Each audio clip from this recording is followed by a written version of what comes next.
السلام عليكم ورحمة الله وبركاته. بسم الله الرحمن الرحيم. الحمد لله رب العالمين الذي أرسل رسوله بالهدى ودين الحق ليظهره على الدين كله ولو كره المشركون ولو كره الكافرون. أشهد أن لا إله إلا الله وحده لا شريك له له الملك وله الحمد وهو على كل شيء قدير. وأشهد أن محمدًا عبده ورسوله الأب الرحيم رحمة للعالمين والمعلم الكريم والمربي ذو الخلق العظيم بالمؤمنين رؤوف رحيم. وصلى الله وسلم على النبي الأمين وعلى آله الطيبين الطاهرين وصحابته الغر الميامين ومن سار على نهجهم إلى يوم الدين. أما بعد. اللهم رب زدنا علما يا كريم. പ്രിയപ്പെട്ട സീറ പഠിതാക്കളെ, ബഹുമാന്യരായ സഹോദരങ്ങളെ, അല്ലാഹു സുബ്ഹാനഹു വ തആല റസൂലുള്ളാഹി സ്വല്ലല്ലാഹു അലൈഹി വസല്ലമയുടെ ഈ തിരുസീറ കേൾക്കാനും പഠിക്കാനും അതിൽ നിന്ന് പാഠങ്ങൾ ഉൾക്കൊള്ളാനും നമുക്ക് നൽകിയൊരു അവസരത്തെ ഞാനും നിങ്ങളും അതിൻ്റേതായ പ്രാധാന്യത്തോടെ ഉൾക്കൊള്ളണമെന്നും എപ്പോഴും സൂചിപ്പിക്കുന്നത് പോലെ അല്ലാഹുവിൻ്റെ റസൂൽ സല്ലല്ലാഹു അലൈഹി വസല്ലമയുടെ ചരിത്രം വെറുതെ പറയാനോ വെറുതെ ഒരു രസത്തിന് കേട്ടുപോകാനോ ഉള്ളതല്ല എന്നുള്ള തിരിച്ചറിവ് ഒരിക്കലും നമ്മുടെയൊക്കെ മനസ്സിൽ നിന്ന് നഷ്ടപ്പെട്ടു പോകരുത് എന്നും സൂചിപ്പിക്കുകയാണ്. അല്ലാഹു സുബ്ഹാനഹു വ തആല റസൂലുള്ളാഹി സ്വല്ലല്ലാഹു അലൈഹി വസല്ലമയുടെ അതേ ആദർശവും അതേ നിലപാടുകളും അതേ ചര്യയും അതേ സ്വഭാവങ്ങളും മര്യാദകളും ഒക്കെ ജീവിതത്തിൽ ശീലിക്കുന്ന പാലിക്കുന്ന ആളുകളിൽ നമ്മളെ എല്ലാവരെയും ഉൾപ്പെടുത്തി അനുഗ്രഹിക്കുമാറാകട്ടെ. മക്ക ഫത്ഹ് കഴിഞ്ഞ് പിന്നീടുണ്ടായ ഹുനൈൻ യുദ്ധം, അത് കഴിഞ്ഞ് ത്വായിഫിലെ ഗനീമത്ത് സ്വത്തുകളൊക്കെ ഇന്നും സൗദി അറേബ്യയിലെ ഹറമിനടുത്ത് സ്ഥിതി ചെയ്യുന്ന ജിഅറാന എന്ന് പറയുന്ന സ്ഥലത്ത് റസൂലുള്ളാഹി സ്വല്ലല്ലാഹു അലൈഹി വസല്ലം ഒരുമിച്ച് കൂട്ടി. ത്വായിഫിൽ സഖീഫ് ഗോത്രക്കാർ, അതുപോലെ തന്നെ ഹുനൈനിൽ വന്ന ഹവാസിൻ ഗോത്രക്കാർ, ഇവരൊക്കെ ഒരു പക്ഷേ ഇവരിൽ നിന്നൊക്കെ ആളുകൾ മുസ്ലിമായി തിരിച്ച് ഈ ജിഅറാനയിൽ വരും എന്നൊരു പ്രതീക്ഷയിലായിരുന്നു റസൂലുള്ളാഹി സ്വല്ലല്ലാഹു അലൈഹി വസല്ലം അതുവരെ. അതുകൊണ്ടാണ് ജിഅറാനയിൽ എത്തിയതിനു ശേഷവും 10-14 ദിവസത്തോളം റസൂലുള്ളാഹി സ്വല്ലല്ലാഹു അലൈഹി വസല്ലം ഈ ഗനീമത്ത് സ്വത്തുക്കളൊന്നും വീതം വെച്ചില്ല. അവർക്ക് തിരിച്ചു വരുന്നെങ്കിൽ അതൊക്കെ മുഴുവൻ അവർക്ക് തന്നെ യാതൊന്നും തിരികെ പ്രതീക്ഷിക്കാതെ തിരിച്ചു നൽകാം എന്ന ഒരു ഉദ്ദേശമായിരുന്നു അല്ലാഹു റസൂൽ സ്വല്ലല്ലാഹു അലൈഹി വസല്ലം കണ്ടായിരുന്നു. പക്ഷെ അവരാരും വന്നില്ല, ഗനീമത്ത് സ്വത്തുക്കൾ വീതം വെച്ചു. അപ്പോൾ അന്ന് അൻസാരികൾക്ക് ഒന്നും കൊടുക്കാത്തതും പുതിയ മുസ്ലിങ്ങളായ, അല്ലെങ്കിൽ അപ്പോഴും ശിർക്കിൽ തന്നെ തുടരുകയും ഈ യുദ്ധത്തിൽ പങ്കെടുക്കുകയും എന്ന ഇസ്ലാമിനോട് അനുഭവമൊക്കെ ഉണ്ടാവുകയും ഒക്കെ ചെയ്ത ആളുകൾക്ക് റസൂലുള്ളാഹി ഒരുപാട് കൊടുക്കുകയും അവസാനം മുഹമ്മദ് സല്ലല്ലാഹു അലൈഹി വസല്ലം ഇതാ ഒരു ദാരിദ്ര്യത്തെയും ഭയപ്പെടാത്ത രൂപത്തിൽ ഇതാ മുഹമ്മദ് ഇങ്ങനെ വാരിക്കൊരി കൊടുക്കുന്നു, അതുകൊണ്ട് നിങ്ങൾ ഇസ്ലാം സ്വീകരിക്കൂ എന്ന ആളുകൾ ഇങ്ങനെ തിരിച്ച് അവരുടെ ഗോത്രക്കാരുടെ അടുത്ത് നിന്ന് വിളിച്ചു പറയുന്ന ഒരു അവസ്ഥ വരെ ഉണ്ടായി എന്ന് നമ്മൾ സൂചിപ്പിച്ചു. അതിൻ്റെ പേരിൽ അൻസാരികൾക്കുണ്ടായ മനോവിഷമം അതവർ പ്രകടിപ്പിച്ചത് റസൂലുള്ളാഹി സ്വല്ലല്ലാഹു അലൈഹി വസല്ലമ വളരെ വികാരനിർഭരമായി അൻസാരികളോട് സംസാരിച്ചത്, അവരിലെ അവസാനത്തെ ആളുടെയും ആശങ്കയും വിഷമവും ഒക്കെ മാറും വിധമുള്ള വാക്കുകൾ റസൂലുള്ളാഹി സ്വല്ലല്ലാഹു അലൈഹി വസല്ലമ പറഞ്ഞത്. റസൂലുള്ളാഹി സ്വല്ലല്ലാഹു അലൈഹി വസല്ലമ പറഞ്ഞ ഒരുപാട് വാക്കുകൾ നമ്മൾ കഴിഞ്ഞ ക്ലാസ് അവസാനിക്കുന്ന സമയത്ത് അത് സൂചിപ്പിച്ചിരുന്നു.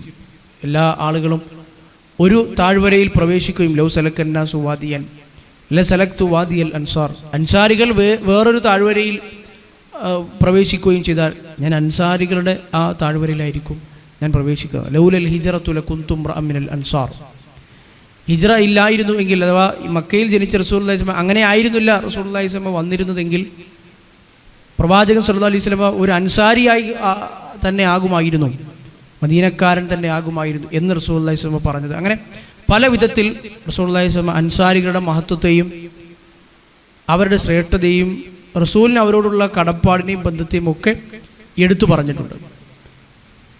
എന്നല്ല റസൂലുള്ളാഹി സ്വല്ലല്ലാഹു അലൈഹി വസല്ലം പറഞ്ഞ മറ്റൊരു ഹദീസ് കൂടി നമുക്ക് കാണാൻ കഴിയും. ആയത്തുൽ മുഅ്മിനി ഹുബ്ബുൽ അൻസാർ. അൻസാരികളുള്ള സ്നേഹം എന്നത് ഈമാനിൻ്റെ അടയാളമാണ്, മുഅ്മിനിൻ്റെ അടയാളമാണ്. വആയത്തുൽ മുനാഫിഖി ബുഗ്ദുൽ അൻസാർ. അൻസാറുകളോടുള്ള വെറുപ്പ് അത് മുനാഫിക്കിൻ്റെ അടയാളവുമാണ് എന്ന് വരെ സ്വഹീഹായ ഹദീസിലൂടെ റസൂലുള്ളാഹി പഠിപ്പിച്ച് നമുക്ക് കാണാൻ കഴിയും. അഥവാ നമ്മുടെ ഒരു മുഅ്മിനിൻ്റെ, ഈ ലോകാവസാനം വരെയുള്ള ഒരു മുഅ്മിനിൻ്റെ വിശ്വാസത്തിൽപ്പെട്ടത് തന്നെയാണ്, ആ വിശ്വാസ കാര്യങ്ങളിൽപ്പെട്ടത് തന്നെയാണ് സ്വഹാബികളോടുള്ള സ്നേഹവും അവരോടുള്ള ആദരവും അവരോടുള്ള അങ്ങേയറ്റത്തെ ഇഷ്ടവും. അത് പ്രത്യേകം ഒരു വിശ്വാസ കാര്യങ്ങളിൽപ്പെട്ടത് തന്നെയാണെന്ന് പറയാനുള്ള കാരണം സ്വഹാബിമാരുടെ കാലം കഴിയുന്നതിന് മുമ്പ് തന്നെ അതിന് വിരുദ്ധമായ വിശ്വാസങ്ങളുമായി ആളുകൾ രംഗത്ത് വന്നു എന്നതുകൊണ്ടാണ്. ഇസ്ലാമിക ലോകത്ത് ആദ്യമായി കടന്നു വന്ന ഷിയാക്കൾ അലി റളിയല്ലാഹു അൻഹുവിനെ അള്ളാഹുവിനോളം ഉയർത്തുകയും അതിനെതിരായി നിൽക്കുന്ന ആളുകളെ, സ്വഹാബിമാരെ വരെ കാഫിറാണ് എന്ന് വിധിക്കുകയും ചെയ്ത ആളുകളാണ് ഷിയാക്കൾ. അതിനെ തൊട്ട് തന്നെ ആ സമയത്ത് തന്നെ ഉടലെടുത്ത ഖവാരിജുകൾ സ്വഹാബികളിലെ ഭൂരിഭാഗം ആളുകളെയും കാഫിറാക്കുകയും അവരൊക്കെ പിന്നീട് അള്ളാഹു റസൂലിൻ്റെ കാലത്തിന് ശേഷം അവരൊക്കെ മുർത്തദ്ദായിപ്പോയി എന്ന് പറയുകയും ഒക്കെ ചെയ്ത ആളുകളാണ്. അപ്പോൾ സ്വഹാബിമാരോടുള്ള ഇഷ്ടം, മുഹാജിറുകൾ, അൻസാറുകൾ, ബദറിൽ പങ്കെടുത്ത സ്വഹാബിമാർ, ഉഹുദിൽ പങ്കെടുത്ത സ്വഹാബിമാർ, അശറത്തുൽ മുബശ്ശിർ, സ്വഹാബിമാരോടുള്ള ഇഷ്ടം എന്ന് പറയുന്നത് അതൊരു മുഅ്മിനിൻ്റെ വിശ്വാസകാര്യപ്പെട്ട തന്നെയാണ്, വളരെ പ്രധാനപ്പെട്ടതാണ്. അത് ഇന്നത്തെ കാലത്തും ഇതിങ്ങനെ പറയാൻ അതിന് പ്രാധാന്യമുണ്ട്, ഗൗരവമുണ്ട്. കാരണം എല്ലാ സ്വഹാബിമാരെയും ഒന്നും പറഞ്ഞില്ലെങ്കിലും ഇന്ന് മുസ്ലിം സമൂഹത്തിലെ തന്നെ പല ആളുകളും, കേരളത്തിൽ പ്രവർത്തിച്ചു കൊണ്ടിരിക്കുന്ന പല ആളുകളും സ്വഹാബിമാരെ എല്ലാവരെയും ഒന്നും അവർ പഴിചാരിയില്ലെങ്കിലും ചില സ്വഹാബിമാരെ തെരഞ്ഞു പിടിച്ച് പഴിചാരും നമുക്ക് കാണാൻ കഴിയും. അതിന് ഏറ്റവും വലിയ ഉദാഹരണം ഒന്നാണ് അബൂ ഹുറൈറ റളിയല്ലാഹു അൻഹു, മുആവിയത്ത് ബിൻ അബി സുഫിയാൻ റളിയല്ലാഹു അൻഹു. ഇവരെയൊക്കെ കുറിച്ച് ഒരു മനുഷ്യൻ വായിക്കാൻ പോലും അറച്ചു പോകുന്ന വാചകങ്ങൾ എഴുതിപ്പിടിപ്പിച്ച എത്രയോ ഗ്രന്ഥങ്ങൾ മലയാളത്തിൽ തന്നെ മുസ്ലിം നാമധാരികളായ ആളുകൾ പ്രസിദ്ധീകരിച്ചിട്ടുണ്ട്. അബൂ ഹുറൈറ റളിയല്ലാഹു അൻഹുവിനെ പറ്റി ഏറ്റവും കൂടുതൽ ഹദീസുകൾ ഉദ്ധരിച്ച നമ്മൾ അദ്ദേഹത്തിൻ്റെ ചരിത്രം പറഞ്ഞിരുന്നു. റസൂലുള്ളാഹി സ്വല്ലല്ലാഹു അലൈഹി വസല്ലമയുടെ അടുത്തേക്ക് അദ്ദേഹം വരുന്നത് ഖൈബറിൻ്റെ സമയത്ത് ഹിജ്റ 7 ആണ്. ഒരു 4 കൊല്ലം കൂടിപ്പോയാൽ അതാണ് റസൂലുള്ളാഹി സ്വല്ലല്ലാഹു അലൈഹി വസല്ലമയോടൊപ്പം അദ്ദേഹം സഹവസിച്ച കാലയളവ്. പക്ഷേ ഒരുപാട് ഹദീസുകൾ, ഇന്ന് ലോകത്തെ ഏറ്റവും കൂടുതൽ ഹദീസുകൾ ഉദ്ധരിച്ചത് അബൂ ഹുറൈറ റളിയല്ലാഹു 5274 ഹദീസുകൾ അബൂ ഹുറൈറ റളിയല്ലാഹു അൻഹുവിൻ്റേത് മാത്രമായുണ്ട്. ഏറ്റവും കൂടുതൽ ഹദീസുകൾ അദ്ദേഹത്തിൽ നിന്നാണ് വന്നിട്ടുള്ളത്. ആ ഹദീസുകൾ പഠിക്കുന്നതിലും അതിൽ സംരക്ഷിക്കുന്നതിലും വളരെയധികം തൽപരനായിരുന്നു എന്ന് അദ്ദേഹം റസൂലിൻ്റെ കാലത്ത് തന്നെ നമുക്കത് കാണാൻ കഴിയും. റസൂലുള്ളാഹി സ്വല്ലല്ലാഹു അലൈഹി വസല്ലം തന്നെ അത് സൂചിപ്പിച്ചിട്ടുമുണ്ട്. അബൂ ഹുറൈറ ചോദ്യങ്ങൾ ചോദിക്കുമ്പോൾ നീ ഇത് ചോദിക്കുമെന്ന് ഞാൻ പ്രതീക്ഷിച്ചിരുന്നു അബൂ ഹുറൈറ. അതുപോലെ തന്നെ എനിക്ക് അള്ളാഹുവിൻ്റെ പ്രവാചകരെ നിങ്ങളിൽ നിന്ന് കേൾക്കുന്നതൊന്നും എനിക്ക് ഓർമ്മയിൽ നിൽക്കുന്നില്ല എന്ന് പറഞ്ഞപ്പോൾ അബൂ ഹുറൈറ നിൻ്റെ തട്ടം നിലത്ത് വിരിക്കൂ എന്ന് പറഞ്ഞ് ആ തട്ടത്തിലേക്ക് എന്തോ ഒരു വസ്തു എടുത്ത് കോരിയിടുന്നത് പോലെ ആംഗ്യം കാണിക്കുകയും അത് നിൻ്റെ നെഞ്ചോട് ചേർത്ത് വെക്കാൻ ആവശ്യപ്പെടുകയും അങ്ങനെ അബൂ ഹുറൈറ റളിയല്ലാഹു അൻഹു അത് നെഞ്ചോട് ചേർത്ത് വെക്കുകയും അതിനുശേഷം റസൂലിൻ്റെ ഹദീസുകളിൽ നിന്ന് ഒന്നും ഞാൻ മറന്നിട്ടില്ല എന്ന് അബൂ ഹുറൈറ റളിയല്ലാഹു അൻഹു തന്നെ സാക്ഷ്യം പറയുന്നതും ഒക്കെ നമുക്ക് കാണാൻ കഴിയും. അപ്പോൾ അദ്ദേഹത്തെ കളിയാക്കുന്ന ആളുകൾ പല ദുനിയാവിൻ്റെ ലാഭങ്ങൾക്ക് വേണ്ടി അന്നത്തെ ഭരണകൂടത്തിന് ദാസ്യവേല ചെയ്ത് പല ഗൂഢമായ പദ്ധതികൾക്ക് വേണ്ടി ഹദീസുകൾ നിർമ്മിച്ചുണ്ടാക്കിയ ആളാണ് അബൂ ഹുറൈറ. അങ്ങനെയൊക്കെ പല രൂപത്തിൽ. അതുപോലെ തന്നെ മുആവിയ റളിയല്ലാഹു അൻഹു, പിന്നീട് ഖുലഫാഉർ റാഷിദുകൾക്ക് ശേഷം ഉമവി ഖിലാഫത്തിൻ്റെ ആദ്യത്തെ ഖലീഫയാണ്, ഇസ്ലാമിലെ ആദ്യത്തെ രാജാവാണ് മുആവിയത്ത് ബിൻ അബി സുഫിയാൻ റളിയല്ലാഹു അൻഹു. അദ്ദേഹത്തിൻ്റെ രാജഭരണം അദ്ദേഹത്തിന് ലഭിക്കും എന്നതിനെക്കുറിച്ച് റസൂലുള്ളാഹി സ്വല്ലല്ലാഹു അലൈഹി വസല്ലമയുടെ ഹദീസുകളിൽ നിന്ന് തന്നെ വ്യക്തമായ സൂചനകൾ വരെ നമുക്ക് കാണാൻ കഴിയും. അള്ളാഹുവിൻ്റെ റസൂലിൻ്റെ വഹി എഴുത്തുകാരിൽപ്പെട്ടയാളാണ് അദ്ദേഹം.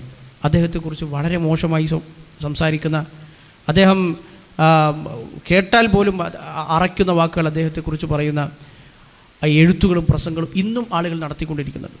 അതുകൊണ്ട് തന്നെ ഇങ്ങനെയുള്ള പ്രശ്നങ്ങൾ വന്നപ്പോൾ നമ്മൾ ഇപ്പോൾ ഈ അൻസാരികളെക്കുറിച്ച്, അൻസാരികളോടുള്ള സ്നേഹം ഒരു മുഅ്മിനിൻ്റെ അടയാളമാണ് എന്ന് റസൂലുള്ളാഹി സ്വല്ലല്ലാഹു അലൈഹി വസല്ലം പറഞ്ഞതുപോലെ തന്നെ പിൽക്കാലത്ത് വന്ന പല പണ്ഡിതന്മാരും ഈ നമ്മൾ പറഞ്ഞ അബൂ ഹുറൈറ റളിയല്ലാഹു അൻഹു, അതുപോലെ മുആവിയ റളിയല്ലാഹു അൻഹു, ഇവരുടെ പേരെടുത്ത് പറഞ്ഞ് ഇവരെ ആക്ഷേപിക്കുന്നവർ, ഇവർക്കെതിരെ സംസാരിക്കുന്നവർ, അല്ലെങ്കിൽ ഇവരെ സമൂഹത്തിൽ അവഹേളിക്കുകയും പരിഹസിക്കുകയും ചെയ്ത് പല മറ്റു പല താല്പര്യങ്ങൾക്കും വേണ്ടിയാണ് ഇവരൊക്കെ ഹദീസുകൾ ഉദ്ധരിച്ചത്, ഹദീസുകൾ പഠിപ്പിച്ചത്, ഇവരൊന്നും ഇതിന് അർഹരായിരുന്നില്ല എന്ന് പറയുന്ന ആളുകൾ അവരുടെ ഈമാനിൽ സംശയിക്കണം എന്നുവരെ അഹ്ലുസുന്നയുടെ പണ്ഡിതന്മാർ രേഖപ്പെടുത്തിയത് കാണാൻ കഴിയും. മുആവിയ റളിയല്ലാഹു അൻഹുവിൻ്റെ അദ്ദേഹത്തിനുള്ള ആരോപണങ്ങൾക്കെതിരായി മറുപടി എഴുതപ്പെട്ട ഒരു ഗ്രന്ഥത്തിൻ്റെ പേര് തന്നെ മൻ സബ്ബ മുആവിയ ഫ ഉമ്മുഹു ഹാവിയ എന്നാണ്. ഫ ഉമ്മുഹു ഹാവിയ എന്ന് പറഞ്ഞാൽ ഖുർആനിലൊരു പ്രയോഗമാണ്. അയാൾ നശിച്ചു എന്നുള്ള അർത്ഥം, പൂർണ്ണമായി നരകത്തിലാണ്, നശിച്ചു എന്നുള്ള അർത്ഥമാണ്. ഫ ഉമ്മുഹു ഹാവിയ. മൻ സബ്ബ മുആവിയ, ആരെങ്കിലും മുആവിയ ആക്ഷേപിക്കുന്നുവെങ്കിൽ ഫ ഉമ്മുഹു ഹാവിയ, അവൻ്റെ കാര്യം പോക്കാണ് എന്നുള്ളതാണ്. കാരണം അള്ളാഹുവിൻ്റെ റസൂലിൻ്റെ വഹി എഴുത്തുകാരിൽപ്പെട്ട ഒരാളാണ് മുആവിയത്ത് ബിൻ സുഫിയാൻ എന്ന് പറയുന്നത്. ഇനി അതൊക്കെ പോട്ടെ, വഹി എഴുത്തുകാരനോ അല്ലെങ്കിൽ വലിയ സ്വഹാബിമാരിൽ വലിയ സ്ഥാനമുള്ള ആളോ ഒന്നും ആകണമെന്നില്ല. സ്വഹാബിമാരിലെ ഏറ്റവും ചെറിയ ആളായാൽ പോലും അവരെ വിമർശിക്കാനും അല്ലെങ്കിൽ അവരെ അവഹേളിക്കാനും പരിഹസിക്കാനും ഒരു വിശ്വാസിക്ക് ഒരിക്കലും കഴിയില്ല. റസൂലുള്ളാഹി സ്വല്ലല്ലാഹു അലൈഹി വസല്ലം പല ഹദീസുകളിലൂടെ സ്വഹാബിമാരുടെ മഹത്വം അങ്ങനെ തന്നെ പഠിപ്പിച്ചതും ഒക്കെ കാണാൻ കഴിയും. നിങ്ങൾ ഉഹദ് മലയോളം സ്വർണം ചെലവഴിച്ചാലും മാ ബലഗ മുദ്ദ അഹദിഹിം വല നസീഫ, അവർ സ്വഹാബിമാർ ചെലവഴിച്ച ഒരു മുദ്ദ് അതിൻ്റെ അത്ര പോലും ആവില്ല, വല നസീഫഹു, ഞാൻ അതിൻ്റെ പകുതി പോലും നിങ്ങൾക്ക് എത്താൻ കഴിയില്ല എന്ന് അവരുടെ ശ്രേഷ്ഠത നമുക്ക് കാണാൻ കഴിയും. പണ്ഡിതന്മാർ അവരെക്കുറിച്ച് പറയുമ്പോൾ വ്യക്തമായി പറയുന്നത് കാണാൻ കഴിയും. ഇഖ്താറഹുമുല്ലാഹു ലി സുഹ്ബത്തി നബിഹി സല്ലല്ലാഹു അലൈഹി വസല്ലം, അള്ളാഹുവിൻ്റെ പ്രവാചകനോടൊപ്പം ജീവിക്കാനും ആ ത്യാഗങ്ങളൊക്കെ ഏറ്റെടുക്കാൻ മാത്രം കരുത്തും മനഃശക്തിയും ഒക്കെയുള്ള അന്നത്തെ ഏറ്റവും പരിശുദ്ധരായ സമൂഹത്തിലെ ഓരോ എണ്ണം അള്ളാഹു തിരഞ്ഞെടുത്താണ് അവരെ. ഇഖ്താറഹുമുല്ലാഹു ലി സുഹ്ബത്തി നബിഹി സല്ലല്ലാഹു അലൈഹി വസല്ലം, അള്ളാഹുവിൻ്റെ റസൂലിൻ്റെ സുഹ്ബത്ത് നേടാൻ അതിന് ചില യോഗ്യതകൾ വേണം. ഒരുപക്ഷെ നമ്മളും നമ്മുടെ ജീവിതത്തിൽ സ്വഹാബിമാരുടെ ജീവിത ചരിത്രങ്ങളൊക്കെ കേൾക്കുമ്പോൾ നമുക്ക് ഒരുപക്ഷെ ആഗ്രഹം ഉണ്ടാകും, നമ്മളൊന്നും ആ കാലത്ത് ജീവിച്ചില്ലല്ലോ എന്ന്. പക്ഷെ അവരനുഭവിച്ച ത്യാഗങ്ങളും അവരന്ന് ജീവിതത്തിൽ നിർവഹിച്ച ദൗത്യങ്ങളും ഒന്നുകൂടി മനസ്സിരുത്തി വായിച്ചാൽ നമുക്ക് മനസ്സിലാകും, ഒരു പക്ഷേ നമ്മളായിരുന്നു അവരുടെ സ്ഥാനത്തെങ്കിൽ അവർ സഹിച്ച ത്യാഗങ്ങളുടെ 100-1 പോലും നമുക്കൊരു പക്ഷേ സഹിക്കാൻ കഴിഞ്ഞു എന്ന് വരുമായിരുന്നില്ല. ഒരു പക്ഷേ അവർ ജീവിതത്തിൽ കാണിച്ച ആദർശത്തോടുള്ള പ്രതിബദ്ധതയും ആ കൂറും ആ ഈമാനിക ശക്തിയും ഒന്നും നമുക്ക് ഉണ്ടായിക്കൊള്ളണം എന്നില്ല. അപ്പോൾ അള്ളാഹു തിരഞ്ഞെടുത്താണ് അവരെ. ആ ഒന്നാമത്തെ തലമുറ, ഖൈറുന്നാസി ഖർനി, എൻ്റെ ഈ തലമുറ അതാണ് ഏറ്റവും ഉത്തമരായ തലമുറ എന്ന് റസൂലുള്ളാഹി സ്വല്ലല്ലാഹു അലൈഹി വസല്ലമ പറഞ്ഞതിൽ ഈ ലോകത്തെ മുഴുവൻ ഉത്തമരായ തലമുറയാണ് അതിൽപ്പെട്ടത്. അതിൽ ഈ പറഞ്ഞ മുസ്ലിം ഉമ്മത്തിലെ ഏറ്റവും ഉത്തമരെന്ന് മാത്രമല്ലല്ലോ, കാരണം നാളെ പരലോകത്ത് ആദ്യമായി സ്വർഗത്തിൽ പ്രവേശിക്കുന്നത് മുഹമ്മദ് നബി സ്വല്ലല്ലാഹു അലൈഹി വസല്ലമയുടെ ഈ മുസ്ലിം ഉമ്മത്താണ്. ഈ മുസ്ലിം ഉമ്മത്തിലെ തന്നെ അത് ലോക ഉമ്മത്തുകളിൽ ഏറ്റവും ശ്രേഷ്ഠ മുസ്ലിം ഉമ്മത്താണെങ്കിൽ ആ മുസ്ലിം ഉമ്മത്തിലെ ഏറ്റവും ശ്രേഷ്ഠരാണ് അതിലെ ഒന്നാമത്തെ തലമുറയായ സ്വഹാബിമാർ. അപ്പോൾ അമ്പിയാക്കന്മാർ കഴിഞ്ഞാൽ പിന്നെ സ്വർഗത്തിൽ പ്രവേശിക്കുന്നത് അബൂബക്കർ സിദ്ദീഖ് റളിയല്ലാഹു അൻഹു, ഈ ഉമ്മത്തിലെ ഏറ്റവും അതിശ്രേഷ്ഠനായ മനുഷ്യൻ അല്ലാഹുവിൻ്റെ റസൂലിൻ്റെ സ്വഹാബിമാർ. അപ്പോൾ അവരെക്കുറിച്ച് ആരെങ്കിലും എന്തെങ്കിലും തരത്തിൽ പരിഹാസ രൂപേണയോ ആക്ഷേപ രൂപേണയോ സംസാരിക്കുന്നത് കണ്ടാൽ ഒന്നുകിൽ അയാൾ ഒന്നും അറിയാത്തൊരു പടുവിഡ്ഢി എന്ന് നമുക്ക് മനസ്സിലാക്കാം, അല്ലെങ്കിൽ അയാളുടെ ഈമാനിൽ പ്രശ്നമുണ്ട്, അയാളുടെ വിശ്വാസം, അയാളുടെ അഖീദയിൽ ഒരു പിഴച്ച വിശ്വാസത്തിൻ്റെ സ്വാധീനം മൂലമല്ലാതെ അല്ലെങ്കിൽ അതിൽ പെട്ടുപോയാലല്ലാതെ ഒരാൾക്കും ഒരു സ്വഹാബിയെയും അങ്ങനെ ആക്ഷേപിക്കാനോ അവഹേളിക്കാനോ കഴിയില്ല എന്ന് നമ്മൾ മനസ്സിലാക്കുക. അപ്പോൾ അങ്ങനെ അൻസാരികളുമായി റസൂലുള്ളാഹി സ്വല്ലല്ലാഹു അലൈഹി വസല്ലം സംഭാഷണം കഴിഞ്ഞു. അപ്പോൾ ഇതുവരെയും റസൂലുള്ളാഹി സ്വല്ലല്ലാഹു അലൈഹി വസല്ലമ ഈ ഹവാസിൻ ഗോത്രത്തിൽ ആരെങ്കിലുമൊക്കെ വന്നിരുന്നെങ്കിൽ, അവർ ഇസ്ലാം സ്വീകരിച്ച് വന്നിരുന്നെങ്കിൽ അവർക്കിതൊക്കെ കൊടുക്കാമെന്ന നിലപാടിലായിരുന്നു. നമ്മൾ കഴിഞ്ഞ ക്ലാസ്സിൽ പറഞ്ഞതുപോലെ അവസാനം അവർ വന്നു. ഇതൊക്കെ കഴിഞ്ഞിട്ട് അവർ വന്നു. ഇതൊക്കെ കഴിഞ്ഞിട്ട് അവർ സുഹൈർ ഇബ്നു സുറദ് എന്ന് പറയുന്ന ബനൂ സഅദ് ഗോത്രത്തിലെ തലമുതിർന്നയാൾ, അദ്ദേഹത്തെക്കുറിച്ച് നമ്മൾ കഴിഞ്ഞ ഇതിലും പറഞ്ഞിരുന്നു. അദ്ദേഹം തലമുതിർന്ന നേതാവാണ്, നല്ല വൃദ്ധനാണ്, പ്രായം നല്ല ഉള്ള ഒരുപാട് അനുഭവങ്ങൾ പരിചയമുള്ള വ്യക്തിയാണ്. അപ്പോൾ അദ്ദേഹത്തിൻ്റെ നേതൃത്വത്തിൽ 14 ആളുകൾ ഹവാസിൻ ഗോത്രത്തിലെ പ്രതിനിധികളായി ഒരു നിവേദക സംഘമായി റസൂലുള്ളാഹി സ്വല്ലല്ലാഹു അലൈഹി വസല്ലമയുടെ അടുത്ത് വന്നു. അവർ ഇസ്ലാം സ്വീകരിക്കുകയും ചെയ്തു.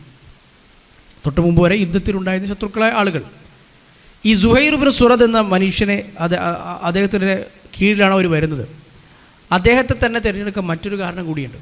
അദ്ദേഹം ബനൂ സഅദ് ഗോത്രക്കാരനാണ്. ബനൂ സഅദ് ഗോത്രം അള്ളാഹുവിൻ്റെ റസൂൽ സല്ലല്ലാഹു അലൈഹി വസല്ലമയുമായി ഒരു ബന്ധമുണ്ട് ബനൂ സഅദ് ഗോത്രത്തിന്. അതാർക്കെങ്കിലും അറിയോ? ബനൂ സഅദ് ഗോത്രവും റസൂലുള്ളാഹി സ്വല്ലല്ലാഹു അലൈഹി വസല്ലമയും തമ്മിലുള്ളൊരു ബന്ധം, റസൂലിന് വളരെയധികം വൈകാരികമായി റസൂൽ ബന്ധപ്പെട്ട് നിൽക്കുന്നൊരു ഗോത്രമാണ്. അത് അള്ളാഹുവിൻ്റെ റസൂലിൻ്റെ ഉമ്മയുടെ ഗോത്രമാണ്. മുലകുടി ബന്ധത്തിലുള്ള ഉമ്മ ഹലീമയുടെ ഗോത്രം, ഹലീമ സഅദിയ്യ, അതാണ് ബനു സഅദ് ഗോത്രം. അപ്പോൾ ആ ഗോത്രത്തിൽ തന്നെ സുഹൈറിനെ നേതാവാക്കുന്നതിലൂടെ അവർക്ക് വേറെ ലക്ഷ്യം കൂടിയുണ്ട്.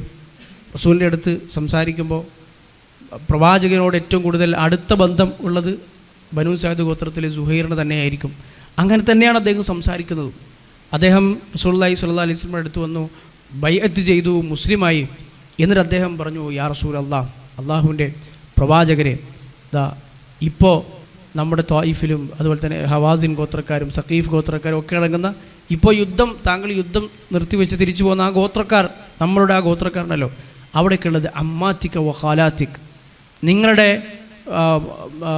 ഉപ്പയുടെ സഹോദരിമാർ, അല്ലെങ്കിൽ അമ്മായിമാർ, എളാമ്മമാർ, മൂത്തുമ്മമാർ, ഇവരൊക്കെയാണ് അവിടെ ഉള്ളത്. അതുകൊണ്ട് അവരൊക്കെ ഇപ്പോൾ ഉപരോധത്തിലായി, യുദ്ധം മൂലം കഷ്ടപ്പെട്ട് നിങ്ങൾ ഒരുപാട് യുദ്ധത്തിൽ, ഹുനൈൻ യുദ്ധത്തിൽ നേടിയ ഗനീമത്ത് വസ്തുക്കളൊക്കെ നിങ്ങൾ കൊണ്ടുപോയി. അപ്പോൾ ഇവരൊക്കെയാണല്ലോ ഇവിടെ ഉള്ളത്. അതുമാത്രമല്ല, ഹലീമ ബീവിയുടെ ഗോത്രമായ നിങ്ങളുടെ മുലകുടി ബന്ധത്തിലുള്ള ഉമ്മയുടെ ആ ഗോത്രമായ ആ ബന്ധം വെച്ച് നോക്കുമ്പോൾ ആ ഉമ്മയുടെ ബന്ധുക്കളും സഹോദരിമാരും സഹോദരന്മാരും ഒക്കെയാണ് നിങ്ങളുടെ തടവറയിൽ ബന്ദികളായി നിങ്ങളങ്ങനെ പിടിച്ചുകൊണ്ട് വന്നത്. അവരുടെ സമ്പത്തും കുട്ടികളെയും മക്കളെയും ഒക്കെയല്ലോ നിങ്ങളിങ്ങനെ തടവിലാക്കി കൊണ്ടുവന്നത്. അതുകൊണ്ട് അതൊക്കെ നമുക്ക് തിരിച്ചു തരണം എന്ന് റസൂലുള്ളാഹി സ്വല്ലല്ലാഹു അലൈഹി വസല്ലം ആവശ്യപ്പെട്ടു. അപ്പോൾ റസൂലിൻ്റെ മുമ്പിൽ എന്താണ് വഴിയുള്ളത്? കാരണം ഇതൊക്കെ വീതം വെച്ച് കൊടുത്തു, സമ്പത്ത് മുഴുവൻ എല്ലാ ആളുകൾക്കും വീതം വെച്ച് കൊടുത്തു. തടവ് പുള്ളികളെയും ആളുകൾക്ക് വീതം വെച്ച് കൊടുത്തു. തടവ് പുള്ളികളായ ആളുകൾ അന്നത്തെ സമ്പ്രദായം അനുസരിച്ച് അടിമകളായി മാറുകയും അവർ പിന്നീട് ഈ വിജയിച്ച സമൂഹത്തിൻ്റെ വീതമൊക്കെ പെടുകയും ചെയ്യും. അപ്പോൾ സമ്പത്തും ആളുകളെയും ഒക്കെ വീതം വെച്ച് കഴിഞ്ഞു. അപ്പോൾ റസൂലുള്ളാഹി സ്വല്ലല്ലാഹു അലൈഹി വസല്ലം അവരോട് പറഞ്ഞു, ഏതെങ്കിലും ഒന്ന് നിങ്ങൾക്ക് തിരഞ്ഞെടുക്കാം. ഒന്നുകിൽ നിങ്ങളുടെ സമ്പത്ത്, നിങ്ങളുടെ വസ്തുവകകൾ മുഴുവൻ നിങ്ങൾക്ക് തിരിച്ചു വേണം എന്നത് പരിഗണിക്കാം. അതല്ലെങ്കിൽ നിങ്ങളുടെ ആളുകൾ മുഴുവൻ തിരിച്ചു വേണം, തടവറയിൽ ആയ ബന്ധനസ്ഥരായ അടിമകളായ ആളുകൾ മുഴുവൻ തിരിച്ചു വേണം എന്ന് നിങ്ങൾക്ക് പറയാം. അപ്പോൾ അവരും ആകെ ആശയക്കുഴപ്പത്തിലായി. രണ്ടും അവർക്ക് പ്രധാനപ്പെട്ടതാണ്. ഒരാളെ സംബന്ധിച്ചിടത്തോളം അയാളുടെ ബന്ധുക്കളും പ്രധാനപ്പെട്ടതാണ്, അതേസമയം അയാളുടെ വസ്തുക്കളും അയാളുടെ സമ്പത്തും ഒക്കെ പ്രധാനപ്പെട്ടതാണ്. അങ്ങനെ റസൂലുള്ളാഹി സ്വല്ലല്ലാഹി അലൈഹി വസല്ലം പിന്നെയും അവർ സംസാരിച്ച് നോക്കി. രണ്ടും ലഭിക്കാൻ ഒരു വഴിയുമില്ല. കാരണം അന്നത്തെ യുദ്ധത്തിൽ അവർ വിജയിച്ചു. അതുവരെയും അവർക്ക് ഒരു യുദ്ധത്തിലുള്ള ഒരു നയമല്ലാതിരുന്നിട്ട് കൂടി റസൂലുള്ളാഹി ഇത്ര ദിവസം അവർക്ക് വേണ്ടി കാത്തിരിക്കുക പോലും ചെയ്തു. എന്നിട്ടാണ് ഈ പറഞ്ഞ വീതമൊക്കലുകളൊക്കെ നടന്നതുപോലും. എന്നിട്ടും അത്രയും ഇളവും അത്രയും ഒരു പരിഗണനയും ഒക്കെ റസൂലുള്ളാഹി സ്വല്ലല്ലാഹി അലൈഹി വസല്ലം കൊടുത്തിട്ടും പിന്നെയും ആളുകൾക്കിടയിൽ മൊത്തം വീതം വെച്ച് പോയ കാര്യങ്ങളെ തിരിച്ചെടുക്കുക എന്ന് പറയുന്നത് ഒരിക്കലും നമ്മുടെ ഒരു യുക്തിയും ബുദ്ധിയും വെച്ച് നോക്കുമ്പോൾ അതൊരു കൃത്യമായൊരു നടപടി ആവില്ലല്ലോ. നമ്മൾ ഇന്നും ഒരു സമ്പത്തോ അല്ലെങ്കിൽ എന്തെങ്കിലും ഒരു വസ്തുവൊക്കെ ആളുകൾക്ക് വീതം വെച്ച് കൊടുത്തു. അന്ന് ഹുനൈൻ യുദ്ധത്തിൽ പങ്കെടുത്തത് 12,000 ആളുകളാണ്. അവർക്ക് അൻസാരികളെ ഒഴിച്ചു നിർത്തിക്കഴിഞ്ഞാൽ എത്രയോ ആളുകൾ, ആയിരക്കണക്കിന് ആളുകൾക്കിടയിൽ വീതം വെച്ച് പോയ സമ്പത്ത്. ഇന്നിപ്പോൾ നമ്മൾ ഈ ഒരു സദസ്സിൽ എന്തെങ്കിലും ഒന്ന് വീതം വെച്ച് പോയി എല്ലാവരും അവരുടെ വീട്ടിലേക്ക് പോയി, അതൊക്കെ നാളെ വന്ന് തിരിച്ചുകൊണ്ട് തരണമെന്ന് പറഞ്ഞാൽ അസാധ്യമായിരിക്കും. അത് പലതും ചിലവഴിച്ച് പോയിട്ടുണ്ടാവും, അങ്ങനെ പലതും ഉണ്ടാവും. പക്ഷേ എന്നാലും റസൂലുള്ളാഹി സ്വല്ലല്ലാഹി അലൈഹി വസല്ലം അവർക്കൊരു ഓഫർ കൊടുത്തു. രണ്ടിലേതെങ്കിലും ഒന്ന് നിങ്ങൾക്ക് തിരിച്ചാവശ്യപ്പെടാം, അങ്ങനെ അത് നൽകാൻ പരിശ്രമിക്കാം. അങ്ങനെ അവസാനം അവർ തടവിലാക്കപ്പെട്ട ആളുകളെ വേണമെന്നാണ് അവർ ആവശ്യപ്പെട്ടത്. അടിമകളായി പോയ ആളുകളെ അവർക്ക് തിരിച്ചു വേണം. അപ്പോൾ റസൂലുള്ളാഹി സ്വല്ലല്ലാഹു അലൈഹി വസല്ലം ഒരു സ്ഥലത്ത് എഴുന്നേറ്റ് നിന്ന് മുസ്ലിങ്ങളെയൊക്കെ ഒരുമിച്ച് കൂട്ടി അള്ളാഹുവിനെ പുകഴ്ത്തിയും ഒരു ഖുതുബയ്ക്ക് വേണ്ടിയുള്ള ഹംദും ഒക്കെ ചൊല്ലി ജനങ്ങളോട് പറഞ്ഞു, ഫ ഇന്ന ഇഖ്വാനക്കും ഹഉലാ ഖദ് ജാഉ തായിബീൻ, അല്ലയോ മുസ്ലിങ്ങളെ, അതാ നിങ്ങളുടെ സഹോദരങ്ങൾ അവരെ തൗബ ചെയ്ത് ഇസ്ലാമിലായി മുസ്ലിങ്ങളായി ഇതാ നമ്മുടെ അടുത്തേക്ക് വന്നിട്ടുണ്ട്. വൈനി ഖദ് റഅയ്തു അൻ അറുദ്ദ ഇലൈഹിം സബിയഹും, അവരിൽ നിന്ന് പിടിച്ചെടുത്ത ആളുകളെയൊക്കെ തിരിച്ചു കൊടുക്കണം എന്നാണ് എൻ്റെ അഭിപ്രായം. ഫമൻ അഹബ്ബ മിൻകും അൻ യതീബ ബിദാലിക ഫല്യഫ്അൽ, നിങ്ങൾക്ക് ആർക്കെങ്കിലും അത് സമ്മതമാണെങ്കിൽ അവരത് തിരിച്ചു കൊടുക്കണം. അപ്പോൾ റസൂലുള്ളാഹി സ്വല്ലല്ലാഹു അലൈഹി വസല്ലം അങ്ങനെയാണ് പറയുന്നത്. കാരണം ഓരോ ആളുകൾക്കും അർഹതപ്പെട്ടത്, യുദ്ധത്തിൽ പങ്കെടുത്ത ആളുകൾക്ക് അർഹതപ്പെട്ട ഗനീമത്ത് വസ്തുക്കൾ വീതം വെച്ച് കഴിഞ്ഞു. അത് പിന്നെ അവരുടെ ഹക്കാണ്, അതിൽ നിന്ന് നിർബന്ധിച്ച് തിരിച്ചു വാങ്ങാൻ കഴിയില്ലല്ലോ. അപ്പോൾ നിങ്ങൾക്ക് ആർക്കെങ്കിലും പൂർണ്ണ മനസ്സമ്മതത്തോടു കൂടി ഇഷ്ടപ്രകാരം ആർക്കെങ്കിലും കൊടുക്കാമെങ്കിൽ നിങ്ങൾ കൊടുക്കണം. എൻ്റെ അഭിപ്രായം അത് തിരിച്ചു കൊടുക്കണമാണ് എന്നാണ് റസൂലുള്ളാഹി പറഞ്ഞത്. ഇനി ആർക്കെങ്കിലും ഇത് കൊടുക്കാൻ നല്ല മനോവിഷമമുണ്ട്, തൻ്റെ അർഹതപ്പെട്ട അത് തിരിച്ചു കൊടുക്കാൻ കഴിയില്ല എന്നാണെങ്കിൽ നമുക്ക് വേണമെങ്കിൽ ഇനി ഏറ്റവും അടുത്ത അവസരത്തിൽ എന്നാണോ നമ്മുടെ കയ്യിൽ സമ്പത്ത് വരുന്നത്, എന്നാണോ ഇനി അടുത്തൊരു യുദ്ധാർജിത സ്വത്ത് വരുന്നത്, അന്ന് ഇതിന് പകരം വേണമെങ്കിലും കൊടുക്കാം. ഇപ്പോൾ അവർ കൊടുക്കുന്നതിന് പകരം ഒന്നുകിൽ മുഴുവൻ നിങ്ങൾ വിട്ടുവീഴ്ച ചെയ്ത് മാപ്പാക്കി കൊടുക്കുക, അല്ലെങ്കിൽ കൊടുക്കുന്നതുകൊണ്ട് നിങ്ങൾക്ക് പ്രയാസമുണ്ട്, ഇതിന് പകരം വേണമെന്നാണെങ്കിൽ അടുത്ത അവസരം എപ്പോഴാണോ വരുന്നത്, എപ്പോഴാണ് നമുക്ക് സമ്പത്ത് കിട്ടുന്നത്, അപ്പോൾ ഇതിന് പകരമായി ഇപ്പോൾ നിങ്ങൾ വിട്ടുകൊടുത്തതിന് പകരമായി നിങ്ങൾക്ക് തിരിച്ചു കൊടുക്കുകയും ചെയ്യും. മുഹാജിറുകൾ പറഞ്ഞു, അള്ളാഹുവിൻ്റെ റസൂൽ സല്ലല്ലാഹു അലൈഹി വസല്ലമയോട് പറഞ്ഞു, അള്ളാഹുവിൻ്റെ റസൂലെ, നിങ്ങൾക്ക് ഇഷ്ടപ്പെട്ടതാണ് ഞങ്ങളുടെയും ഇഷ്ടം. മുഹാജിറുകളും അൻസാരികളും അങ്ങനെ അവർ മുഴുവൻ അവർക്ക് കിട്ടിയ തടവിലാക്കി അവർക്ക് അർഹതപ്പെട്ട് ഗനീമത്തിൽ കിട്ടിയ ആളുകളെ, ബന്ധനസ്ഥരായ ആളുകളെ അന്ന് തിരിച്ചു കൊടുത്തതായി കാണാൻ കഴിയും. അതുമാത്രമല്ല, റസൂലുള്ളാഹി സ്വല്ലല്ലാഹു അലൈഹി വസല്ലം ആളുകളുടെ എല്ലാവരും ഈ 12,000-ഓളം വരുന്ന സൈന്യത്തിലെ എല്ലാവരുടെ അഭിപ്രായം ആ ഒരു സദസ്സിൽ നിന്നൊന്നും കിട്ടില്ല. അതുകൊണ്ട് തന്നെ റസൂലുള്ളാഹി സ്വല്ലല്ലാഹു അലൈഹി വസല്ലം ഓരോരുത്തരോടും, ഓരോ വിഭാഗം ആളുകൾ, പല ഗോത്രങ്ങൾ, പല ഉപഗോത്രങ്ങൾ, അവരുടെയൊക്കെ ആളുകളോട് പറഞ്ഞു, നിങ്ങളൊക്കെ നിങ്ങളുടെ ഗോത്രത്തിലേക്ക് പോകണം, നിങ്ങളുടെ കീഴിലുള്ള ആളുകളോട് നിങ്ങൾ അവരുടെ അഭിപ്രായം ശേഖരിക്കണം. അങ്ങനെ ഓരോ ഗോത്രത്തിൻ്റെയും ചുമതലപ്പെട്ട ഉത്തരവാദിത്തപ്പെട്ട നേതാക്കന്മാരെ ഏൽപ്പിക്കുകയും അവരൊക്കെയും അവരുടെ ആ ചെറിയ ചെറിയ ഗോത്രങ്ങളെയും ഉപഗോത്രങ്ങളെയും ഒക്കെ കണ്ട് സംസാരിച്ച് അവരിലുള്ള അഭിപ്രായം ശേഖരിക്കുകയും എന്നിട്ട് അവരുടെ അഭിപ്രായം റസൂലുള്ളാഹി സ്വല്ലല്ലാഹു അലൈഹി വസല്ലമയുടെ അടുത്ത് തിരിച്ചു വന്ന് പറയുകയും അങ്ങനെയാണ് ഈ പറഞ്ഞ ഈ തീരുമാനം നടപ്പാവുന്നത്. എല്ലാ ആളുകളോടും അന്ന് ചോദിച്ചു എന്ന് പറയുന്നത് കാണാം. എന്നിട്ടും കൊടുക്കാൻ തയ്യാറാകാതിരുന്ന പല ആളുകളും ഉണ്ടായിരുന്നു, പല മുശ്രിക്കുകളായ ആളുകളും ഉണ്ടായിരുന്നു, പുതിയതായിട്ട് ഇസ്ലാമിലേക്ക് കടന്നു വന്ന ആളുകളുണ്ടായിരുന്നു. അവരൊക്കെയും റസൂലുള്ളാഹി സ്വല്ലല്ലാഹു അലൈഹി വസല്ലമ നേരത്തെ പറഞ്ഞതുപോലെ ഇനി അടുത്ത തവണ നിങ്ങൾക്കതിനുള്ള പകരം എന്താണോ അതിനുള്ള പകരമായി മൂല്യമുള്ളത് അത് നിങ്ങൾക്ക് നൽകും എന്നതിൻ്റെ പേരിൽ അവരും അവസാനം എല്ലാം വിട്ടുകൊടുക്കുവാൻ ഉണ്ടായത്. ഇത് നമുക്ക് കേൾക്കുമ്പോൾ ഒരു ലളിതമായ ഒരു കാര്യമായി തോന്നാമെങ്കിലും എന്താണ് അവിടെ നടന്നത് എന്നതിനെക്കുറിച്ച് നമ്മൾ ഒന്ന് ആഴത്തിൽ ചിന്തിച്ചു കഴിഞ്ഞാൽ ലോക ചരിത്രത്തിൽ തന്നെ ഇങ്ങനൊരു സംഭവം നടന്നിട്ടുണ്ടാകുമോ എന്ന് നമുക്ക് കാണാൻ കഴിയില്ല. ഒരു യുദ്ധം നടക്കുന്നു, അന്നത്തെ നിയമമനുസരിച്ച് ആ യുദ്ധത്തിൽ തോൽപ്പിക്കപ്പെട്ട സമൂഹം പിടിക്കപ്പെടുന്നു. ഒരുപാട് നീണ്ട യുദ്ധത്തിന് ശേഷമാണ്, ഒരുപാട് ഗനീമത്തുകളുണ്ട്, അതൊക്കെ വീതം വെക്കപ്പെടുന്നു. എന്നിട്ട് ഒരു മനുഷ്യൻ്റെ വാക്കിന്മേൽ അതൊക്കെ തിരിച്ചു കൊടുക്കപ്പെടുന്നു. അത് അല്ലാഹുവിൻ്റെ റസൂൽ സല്ലല്ലാഹു അലൈഹി വസല്ലമയായിരുന്നു എന്നതുകൊണ്ടാണ് അതങ്ങനെ ലോകചരിത്രത്തിൽ നടന്നത്. ഇന്ന് പോലും ലോകത്തെല്ലാവരും അംഗീകരിക്കുന്ന ഒരു നേതാവ് പറഞ്ഞാൽ പോലും അവരുടെ ചെറിയ സമ്പത്തോ അല്ലെങ്കിൽ മറ്റെന്തെങ്കിലും വസ്തുവകകളോ ഇങ്ങനെ ആയിരക്കണക്കിന് ആളുകൾക്കിടയിൽ വീതം വെക്കപ്പെട്ടതാണെങ്കിലും അത് തിരിച്ചു കൊടുക്കുമോ എന്നത് പൂർണ്ണമായി സംശയമാണ്, കിട്ടില്ല എന്നത് ഉറപ്പാണ്.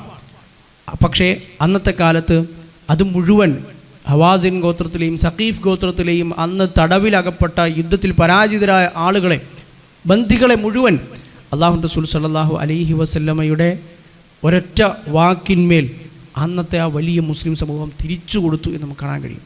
അത് ചരിത്രത്തിൽ പൂർവ്വ മാതൃകകളില്ലാത്ത ഒന്ന് തന്നെയാണ്. പിന്നെ ഹവാസിൻ ഗോത്രത്തിലെ നേതാവായിരുന്ന ഈ കഴിഞ്ഞ യുദ്ധത്തിലെ ഹുനൈൻ യുദ്ധത്തിലൊക്കെ സേനാനായകനായിരുന്ന മാലിക്, അയാളെക്കുറിച്ച് റസൂലുള്ളാഹി സ്വല്ലല്ലാഹു അലൈഹി വസല്ലം ചോദിച്ചു. മാലിക് ബിൻ ഔഫിനെ കുറിച്ച് ചോദിച്ചു. മാലിക് എവിടെ പോയി? സേനാനായകനാണല്ലോ അദ്ദേഹം, അയാൾ മുസ്ലിം ആയില്ലേ? അയാളുടെ വിവരം എന്താണ്? അങ്ങനെ റസൂലുള്ളാഹി സ്വല്ലല്ലാഹു അലൈഹി വസല്ലം അങ്ങോട്ട് ചോദിച്ചു, മാലിക് ബിൻ ഔഫ് എവിടെ പോയി? പിന്നെ അയാൾ ത്വായിഫിലാണ്, സഖീഫ് ഗോത്രത്തോടും ഒപ്പമാണ്, അയാൾ മുസ്ലിം ആയിട്ടില്ല. അപ്പോൾ റസൂലുള്ളാഹി സ്വല്ലല്ലാഹു അലൈഹി വസല്ലം പറഞ്ഞു, മാലിക്കിനോട് പറയൂ, ഇങ്ങോട്ട് വന്നാൽ മുസ്ലിമായി ഇങ്ങോട്ട് വന്നു കഴിഞ്ഞാൽ മാലിക്കിന് എന്താണോ മാലിക്കിൻ്റെ കുടുംബക്കാർ തടവിലാണെങ്കിൽ അത് നമ്മൾ തിരിച്ചു കൊടുക്കും. മാലിക്കിൻ്റെ സമ്പത്ത് എന്താണ് നമ്മൾ തിരിച്ചു കൊടുക്കും. അതുപോലെ തന്നെ മാലിക്കിന് നമ്മൾ അതിനേക്കാൾ അപ്പുറത്ത് നമ്മൾ സമ്മാനങ്ങൾ കൊടുക്കും. ആ സമൂഹത്തിൻ്റെ നേതാവാണ് അദ്ദേഹം, ഇസ്ലാം സ്വീകരിക്കാൻ വരികയാണ് എങ്കിൽ. അങ്ങനെ ഈ പറഞ്ഞ സംഘം തിരിച്ചുപോയി അല്ലാഹുവിൻ്റെ റസൂൽ സല്ലല്ലാഹു അലൈഹി വസല്ലമയോട് യുദ്ധം ചെയ്യാൻ കോപ്പ് കൂട്ടിയിരുന്ന ആയിരക്കണക്കിന് ആളുകളെ കൊണ്ടുവന്ന ഹവാസിൻ്റെ നേതാവ്, ഹുനൈൻ യുദ്ധത്തിലും റസൂലിൻ്റെ എതിർപക്ഷത്ത് നിന്ന മാലിക് ബിൻ ഔഫ്, അയാൾ ഇസ്ലാം സ്വീകരിച്ചു. റസൂലുള്ളാഹി സ്വല്ലല്ലാഹു അലൈഹി വസല്ലമയുടെ അടുത്തേക്ക് വന്നു. അദ്ദേഹത്തിന് അർഹതപ്പെട്ടതെല്ലാം റസൂലുള്ളാഹി സ്വല്ലല്ലാഹു അലൈഹി വസല്ലം ആ യുദ്ധത്തിൽ നിന്ന് പിടിച്ചെടുത്തതെല്ലാം തിരിച്ചു കൊടുത്തു എന്ന് മാത്രമല്ല, അദ്ദേഹത്തിന് 100 ഒട്ടകങ്ങളെയും റസൂലുള്ളാഹി തിരിച്ചു കൊടുത്തു. പിന്നെ അദ്ദേഹത്തിൻ്റെ ഗോത്രക്കാരിൽ നിന്ന്, ഗോത്രത്തിലെ അധികം ആളുകൾ ഇസ്ലാം സ്വീകരിച്ചു നമ്മൾ സൂചിപ്പിച്ചു, ആ ഗോത്രത്തിലെ ഒരു നേതൃപദവി അദ്ദേഹത്തിന് തന്നെ നൽകി. അല്ലാഹുവിൻ്റെ റസൂൽ സല്ലല്ലാഹു അലൈഹി വസല്ലം തന്നെ അദ്ദേഹത്തിന് പണ്ടുണ്ടായിരുന്നത് പോലെ പ്രവാചകൻ്റെ ഭാഗത്ത് നിന്ന് ആ ഗോത്രത്തിലെ ഉത്തരവാദിത്തപ്പെട്ട ആൾ എന്ന ഒരു പദവി റസൂലുള്ളാഹി സ്വല്ലല്ലാഹു അലൈഹി വസല്ലം അദ്ദേഹത്തിന് തന്നെ നൽകുകയും ചെയ്തു. പിന്നെ ഈ ജിഅറാനയിൽ വെച്ചാണ് റസൂലുള്ളാഹി സ്വല്ലല്ലാഹു അലൈഹി വസല്ലമ ഈ യുദ്ധവും ഈ ഗനീമത്ത് സ്വത്തുക്കളും ഹുനൈൻ യുദ്ധം ഇതോടുകൂടി അവസാനിച്ചു. ഇനി പ്രവാചകൻ സ്വല്ലല്ലാഹു അലൈഹി വസല്ലമ മക്കം ഫതഹിന് വന്നിട്ട് ഇപ്പോൾ ഏറെ ദിവസങ്ങൾ കഴിഞ്ഞു. ഹുനൈൻ യുദ്ധം, ത്വായിഫ് യുദ്ധം, ജിഅറാനയിൽ തന്നെ ഇപ്പോൾ 2 ആഴ്ചയിലധികമായി ഇവിടെ താമസിക്കുന്നു. ഈ ജിഅറാനയിൽ വെച്ച് ഈ ഗനീമത്ത് സ്വത്തുക്കളൊക്കെ വിതരണം ചെയ്ത് ഇങ്ങനെയുള്ള പ്രശ്നങ്ങളും ഒക്കെ എല്ലാം കഴിഞ്ഞപ്പോൾ റസൂലുള്ളാഹി സ്വല്ലല്ലാഹു അലൈഹി വസല്ലം ഒരു ഉംറയ്ക്ക് വേണ്ടി നിയ്യത്ത് ചെയ്തു. അത് അങ്ങനെ ഒരു എല്ലാവരോടും പ്രഖ്യാപിച്ച് ചെയ്തതൊന്നുമല്ല. റസൂൽ അന്ന് റസൂലിൻ്റെ അടുത്തുണ്ടായിരുന്ന സ്വഹാബിമാർ മാത്രമാണ് അത് അറിഞ്ഞത്. പ്രവാചകൻ സ്വഹാബിയുടെ കൂടെയുണ്ടായിരുന്നു. സ്വഹാബിമാർ ഉദ്ധരിക്കുന്ന നമുക്ക് കാണാൻ കഴിയും റസൂലുള്ളാഹി സ്വല്ലല്ലാഹു അലൈഹി വസല്ലം അങ്ങനെ ജിഅറാനയിൽ നിന്ന് ഉംറയ്ക്ക് വേണ്ടി നിയ്യത്ത് ചെയ്ത് അവിടെ നിന്ന് ഇഹ്റാം ചെയ്ത് തൽബിയത്ത് ചൊല്ലി അങ്ങനെ രാത്രി മക്കയിൽ പ്രവേശിച്ചു. ഒരു ദിവസം രാത്രി ജിഅറാനയിൽ നിന്ന് മക്കയിലേക്ക് അധികം ദൂരമില്ല. മക്കയിൽ പോയി ഹറമിൽ ചെന്ന് ഉംറ നിർവഹിക്കുകയും അതേ രാത്രി തന്നെ ആ ഉംറ നിർവഹിച്ച് പിറ്റേന്ന് രാവിലെ ജിഅറാനയിൽ തന്നെ തിരിച്ചെത്തുകയും ചെയ്തു. അതുകൊണ്ട് തന്നെ ഈ ഉംറയെപ്പറ്റി ആ സംഘത്തിലെ ഭൂരിഭാഗം സ്വഹാബിമാരും അറിഞ്ഞില്ല. പ്രവാചകൻ പെട്ടെന്ന് ഉംറയ്ക്ക് ഇഹ്റാം ചെയ്തു. അവിടെ അടുത്തുണ്ടായ സ്വഹാബിമാർ മാത്രം അതറിഞ്ഞു. അവരും ഇഹ്റാം ചെയ്തു, പ്രവാചകൻ്റെ കൂടെ പോയി. രാത്രി നേരം ഇരുട്ടി വെളുത്തപ്പോഴേക്കും റസൂലുള്ളാഹി സ്വല്ലല്ലാഹു അലൈഹി വസല്ലം ഉംറ ചെയ്ത് തിരിച്ച് വരികയും ചെയ്തു. പിന്നെയാണ് ജിഅറാനയിൽ നിന്ന് പ്രവാചകൻ സ്വല്ലല്ലാഹു അലൈഹി വസല്ലമ മദീനയിലേക്ക് തിരിച്ചു പോകും. അനസ് റളിയല്ലാഹു അൻഹു ഉദ്ധരിക്കുന്ന കാണാൻ കഴിയും റസൂലുള്ളാഹി സ്വല്ലല്ലാഹു അലൈഹി വസല്ലമ ജീവിതത്തിൽ 4 ഉംറകളാണ് നിർവഹിച്ചത്. 4 ഉംറകൾ. അതിൽ 3 ഉംറകൾ നിർവഹിച്ചു. 1 ഉംറയായി എണ്ണപ്പെടുന്ന ഉംറയുമാണ്. മൊത്തം റസൂലുള്ളാഹി നമ്മുടെ ജീവിതത്തിൽ പ്രവാചകൻ ഒരു ഹജ്ജും 4 ഉംറയും. അതിൽ 3 ഉംറകളും ദുൽഖഅദ മാസത്തിലായിരുന്നു. പ്രവാചകൻ സ്വല്ലല്ലാഹു അലൈഹി വസല്ലമയുടെ ഹജ്ജിനോടൊപ്പം നിർവഹിച്ച ഒരു ഉംറ അത് സ്വാഭാവികമായും ദുൽഹജ്ജിലായതുകൊണ്ട് ദുൽഹജ്ജ് മാസത്തിലായിരുന്നു. ബാക്കിയെല്ലാം ദുൽഖഅദ മാസത്തിലായിരുന്നു. 1 ഹുദൈബിയ സന്ധിയിലെ ഉംറ. അതാണ് ഞാൻ പറഞ്ഞത്, ഉംറ നിർവഹിച്ചില്ലെങ്കിലും ഉംറയായി എണ്ണപ്പെടുന്ന ഒന്നാണ്. ഉംറ നിർവഹിക്കാനായി പോയി ഹുദൈബിയ സന്ധിയിൽ എത്തി. മക്കക്കാർ സമ്മതിച്ചില്ല. അവിടെ വെച്ച് തന്നെ ബലിയെറുക്കുകയും തല മുട്ടയടിക്കുകയും ഒക്കെ ചെയ്ത് റസൂൽ തിരിച്ചു വന്നു. അതൊരു ഉംറയായി എണ്ണപ്പെടുന്നു. അങ്ങനെ ഒരു ഉംറ. രണ്ടാമത്തെ ഉംറ, അതിന് പകരമായി അടുത്ത വർഷം ഉംറ ചെയ്യാൻ നിങ്ങൾക്ക് വരാം, 3 ദിവസം മക്കയിൽ താമസിക്കാം എന്ന് പറഞ്ഞ് ഹുദൈബിയ സന്ധിയുടെ അടിസ്ഥാനത്തിൽ ചെയ്ത ആ ഉംറ. മൂന്നാമത്തെ ഉംറ നമ്മൾ ഈ പറഞ്ഞ ജിഅറാനയിൽ വെച്ച് രാത്രി പെട്ടെന്ന് പോയി നിർവഹിച്ച് അങ്ങനെ ബഹുഭൂരിഭാഗം വരുന്ന സ്വഹാബിമാരും അറിയാതെ ചെയ്ത ആ ഉംറ. 4ാമത്തെ ഉംറ റസൂലുള്ളാഹി സ്വല്ലല്ലാഹു അലൈഹി വസല്ലം പിന്നീട് ഹജ്ജിന് വന്നപ്പോൾ ഹജ്ജത്തുൽ വദാ എന്നറിയപ്പെടുന്ന പ്രവാചകൻ്റെ ജീവിതത്തിലെ പ്രവാചകനായതിനു ശേഷമുള്ള ആദ്യത്തെയും അവസാനത്തെയും ഹജ്ജ് അതിൻ്റെ കൂടെ നിർവഹിച്ച ഉംറ. അങ്ങനെ 4 ഉംറകളായി റസൂലുള്ളാഹി സ്വല്ലല്ലാഹു അലൈഹി വസല്ലമയുടെ ജീവിതത്തിൽ എണ്ണാറുള്ളത്. പിന്നെ റസൂലുള്ളാഹി സ്വല്ലല്ലാഹു അലൈഹി വസല്ലം അവിടെ നിന്ന് ജിഅറാനയിൽ നിന്ന് നേരെ മദീനയിലേക്ക് യാത്ര തിരിച്ചു. അങ്ങനെ മദീനയിലേക്ക് യാത്ര തിരിക്കുമ്പോൾ നമ്മൾ നേരത്തെ പറഞ്ഞ മക്കയിൽ അന്ന് അത്താബ് ഇബ്നു ഉസൈദ് എന്ന് പറയുന്ന സ്വഹാബിയാണ് അമീറായി നിശ്ചയിക്കുന്നത്. ഹുനൈനിലേക്ക് പോകുമ്പോഴും മക്ക ഫതഹായതിനു ശേഷവും അദ്ദേഹത്തെ തന്നെയായിരുന്നു അമീറായി നിശ്ചയിച്ചിരുന്നത്. 21 വയസ്സുള്ള ഒരു മനുഷ്യനായിരുന്നു അദ്ദേഹം. മക്കയുടെ ഇസ്ലാമിലെ മക്കയിലെ ആദ്യത്തെ അമീറാണ് അത്താബ് ഇബ്നു ഉസൈദ്. 21 വയസ്സുള്ള അത്താബ് ഇബ്നു ഉസൈദ്. കാരണം അതുവരെ മക്ക ഇസ്ലാമിന് കീഴിലല്ല. മക്ക ഫതഹായി മക്കയിലെ ആദ്യത്തെ അമീർ റസൂലുള്ളാഹി സ്വല്ലല്ലാഹു അലൈഹി വസല്ലം നിയോഗിച്ച അമീർ 21-കാരനായ അത്താബ് ഇബ്നു ഉസൈദ് റളിയല്ലാഹു അൻഹു ആയിരുന്നു എന്ന് നമുക്ക് കാണാൻ കഴിയും. അവിടെ നിന്ന് തിരിച്ചു പോകുന്ന വഴിക്ക് റസൂലുള്ളാഹി സ്വല്ലല്ലാഹു അലൈഹി വസല്ലം അബൂ മഹ്ദൂറ എന്ന് പറയുന്ന ഒരാളെ കണ്ടുമുട്ടി. അയാൾ റസൂലിൻ്റെ അടുത്തേക്ക് വന്നു, ഇസ്ലാം സ്വീകരിച്ചു. അങ്ങനെ റസൂലുള്ളാഹി സ്വല്ലല്ലാഹു അലൈഹി വസല്ലമയുടെ അടുത്ത് വന്ന് അയാൾ ഇസ്ലാം സ്വീകരിച്ചു. ഈ അബൂ മഹ്ദൂറ എന്ന് പറയുന്ന ആൾ, ആ സ്വഹാബി, അദ്ദേഹം അടുത്ത നിസ്കാരത്തിന് സമയമായപ്പോൾ ബിലാൽ റളിയല്ലാഹു അൻഹു ഇങ്ങനെ ഉച്ചത്തിൽ നല്ല കേൾക്കാൻ ഇമ്പമുള്ള നല്ല സ്വരത്തിൽ ബാങ്ക് വിളിക്കുന്നത്, അദാൻ വിളിക്കുന്നത് എന്ത് ചെയ്തു അദ്ദേഹം കേട്ടു. അപ്പോൾ അദ്ദേഹം എന്ത് ചെയ്തു, അദ്ദേഹത്തിൻ്റെ ആവശ്യത്തിൽ, അദ്ദേഹം ഇസ്ലാം സ്വീകരിച്ചതാണ്, അദ്ദേഹത്തിൻ്റെ ശബ്ദവും നല്ല ശബ്ദമായിരുന്നു. അദ്ദേഹവും ഈ ബാങ്ക് അതേപടി പകർത്തി എന്ത് ചെയ്തു വിളിച്ചു. അപ്പോൾ അദ്ദേഹത്തിൻ്റെ ശബ്ദം അത് റസൂലുള്ളാഹി സ്വല്ലല്ലാഹു അലൈഹി വസല്ലമക്ക് നല്ല ഇഷ്ടപ്പെട്ടു. അങ്ങനെ ഈ പറഞ്ഞ മടക്ക യാത്രയിൽ ഇങ്ങനെ വന്ന് ഇസ്ലാം സ്വീകരിച്ച അബൂ മഹ്ദൂറ എന്ന മനുഷ്യൻ റസൂലുള്ളാഹി സ്വല്ലല്ലാഹു അലൈഹി വസല്ലമയുടെ മുഅദ്ദിന്മാരിൽ 2ാമത്തെ ആളായി.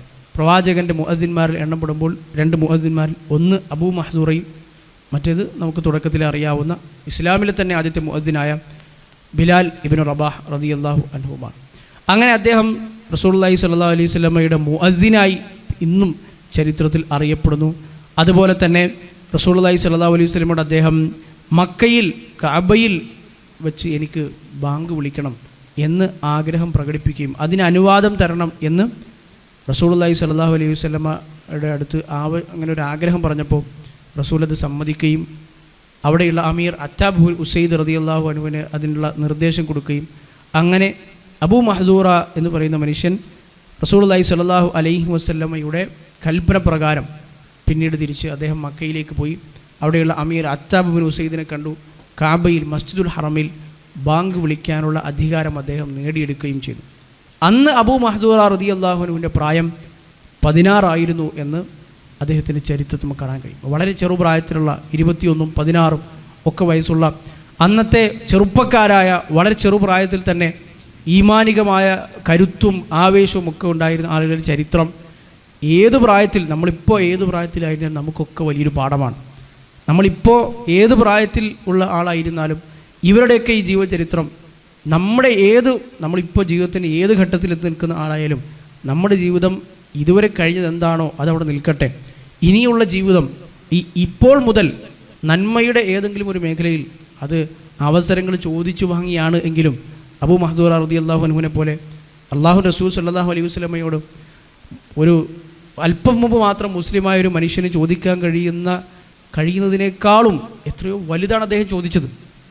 16 വയസ്സുള്ള ഒരു മനുഷ്യൻ, ഇപ്പോൾ മാത്രം മുസ്ലിമായ ഒരു മനുഷ്യൻ, വളരെ തലമുതിർന്ന ഒരുപാട് ആളുകൾ സ്വഹാബിമാർ നിൽക്കുന്ന അല്ലാഹു റസൂൽ സ്വല്ലല്ലാഹു അലൈഹി വസല്ലം മുമ്പിൽ വെച്ച് ചോദിക്കുന്നു, മസ്ജിദുൽ ഹറമിൽ മക്കയിൽ ബാങ്ക് വിളിക്കാനുള്ള ഒരു അവസരം അല്ലാഹു റസൂൽ സ്വല്ലല്ലാഹു അലൈഹി വസല്ലം അത് അനുവദിക്കുന്നു. അപ്പം നന്മയുടെ അവസരങ്ങൾ അത് നമ്മുടെ പ്രായമോ നമ്മുടെ ജീവിക്കുന്ന സാഹചര്യമോ ഒന്നും നോക്കാതെ നമ്മൾ ഉപയോഗപ്പെടുത്തി കഴിഞ്ഞാൽ ഒരുപക്ഷെ നമ്മുടെ ആ സമയത്തുള്ളൊരു ലജ്ജ ഒന്ന് മാറ്റിവെച്ച് കഴിഞ്ഞാൽ ആ അവസരം ഒന്ന് നേടിയെടുക്കണം എന്നൊരാഗ്രഹം നമുക്കുണ്ട് എങ്കിൽ നമുക്കും അല്ലാഹു സുബ്ഹാനഹു വ തആല ഒരുപാട് നന്മകളുടെ അവസരം തുറന്നു തരും എന്നൊരു പാഠം കൂടി ഇതിൽ നമുക്ക് കാണാൻ കഴിയും. പിന്നീട് നമുക്ക് കാണാൻ കഴിയും അബൂ മഹ്ദൂർ റളിയല്ലാഹു അൻഹു അങ്ങനെ മസ്ജിദുൽ ഹറമിലെ ഒരു സ്ഥിരം മുഅദ്ദിനായി മാറുകയും പിന്നീട് അദ്ദേഹത്തിൻ്റെ മക്കളും അതൊരു പാരമ്പര്യം എന്നോണം മസ്ജിദുൽ ഹറമിലെ അദാൻ മുഅദ്ദിനീങ്ങളായി തുടർന്നു പോരുകയും ചെയ്തു എന്ന് നമുക്ക് കാണാൻ കഴിയും.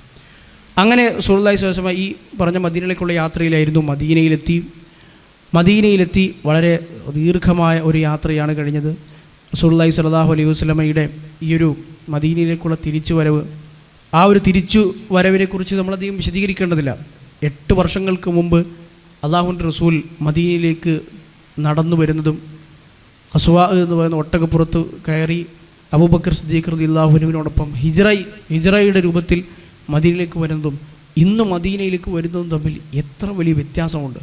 ഒരാളും പിന്തുണയ്ക്കാനില്ലാതെ അറബ് ഗോത്രങ്ങൾ മുഴുവൻ ആട്ടി ഓടിക്കുന്ന അപഹസിക്കുന്ന എങ്ങു ചെന്നാലും മക്കയിലും അതുപോലെ തന്നെ സഖീഫിലും ത്വായിഫിലും ഒക്കെ അപഹാസിതനായി ആളുകളുടെ പരിഹാസങ്ങൾ ഏറ്റുവാങ്ങി ആളുകളുടെ ശത്രുത ഏറ്റുവാങ്ങി സ്വന്തം ജന്മനാടും വീടും ഒക്കെ ഉപേക്ഷിച്ച് പലായനം ചെയ്യേണ്ടി വന്ന ഒരു മനുഷ്യൻ അള്ളാഹുവിൻ്റെ പ്രവാചകൻ ഇന്ന് വീണ്ടും മദീനയിലേക്ക് വരുന്നത് 8 വർഷങ്ങൾ തമ്മിലുള്ള മാറ്റം.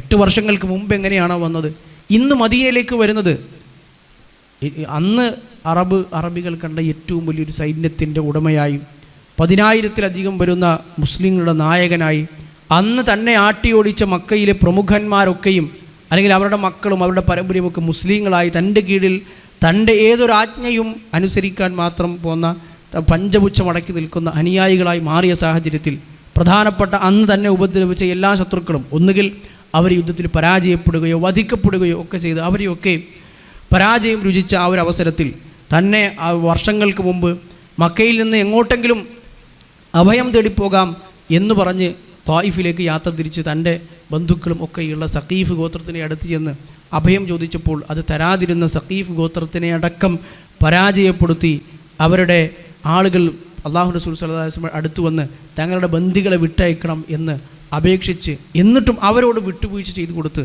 അങ്ങനെ അന്നത്തെ എല്ലാവിധ ശ്രേഷ്ഠതയും മഹത്വവും ആളുകളുടെ ഒക്കെയും മേലെയുള്ള അധികാരവും ഒക്കെ തൻ്റെ കാൽ കീഴിലാക്കിയാണ് ഇന്ന് റസൂലുള്ളാഹി സ്വല്ലല്ലാഹു അലൈഹി വസല്ലമ മദീനയിലേക്ക് കടന്നു വരുന്നത്.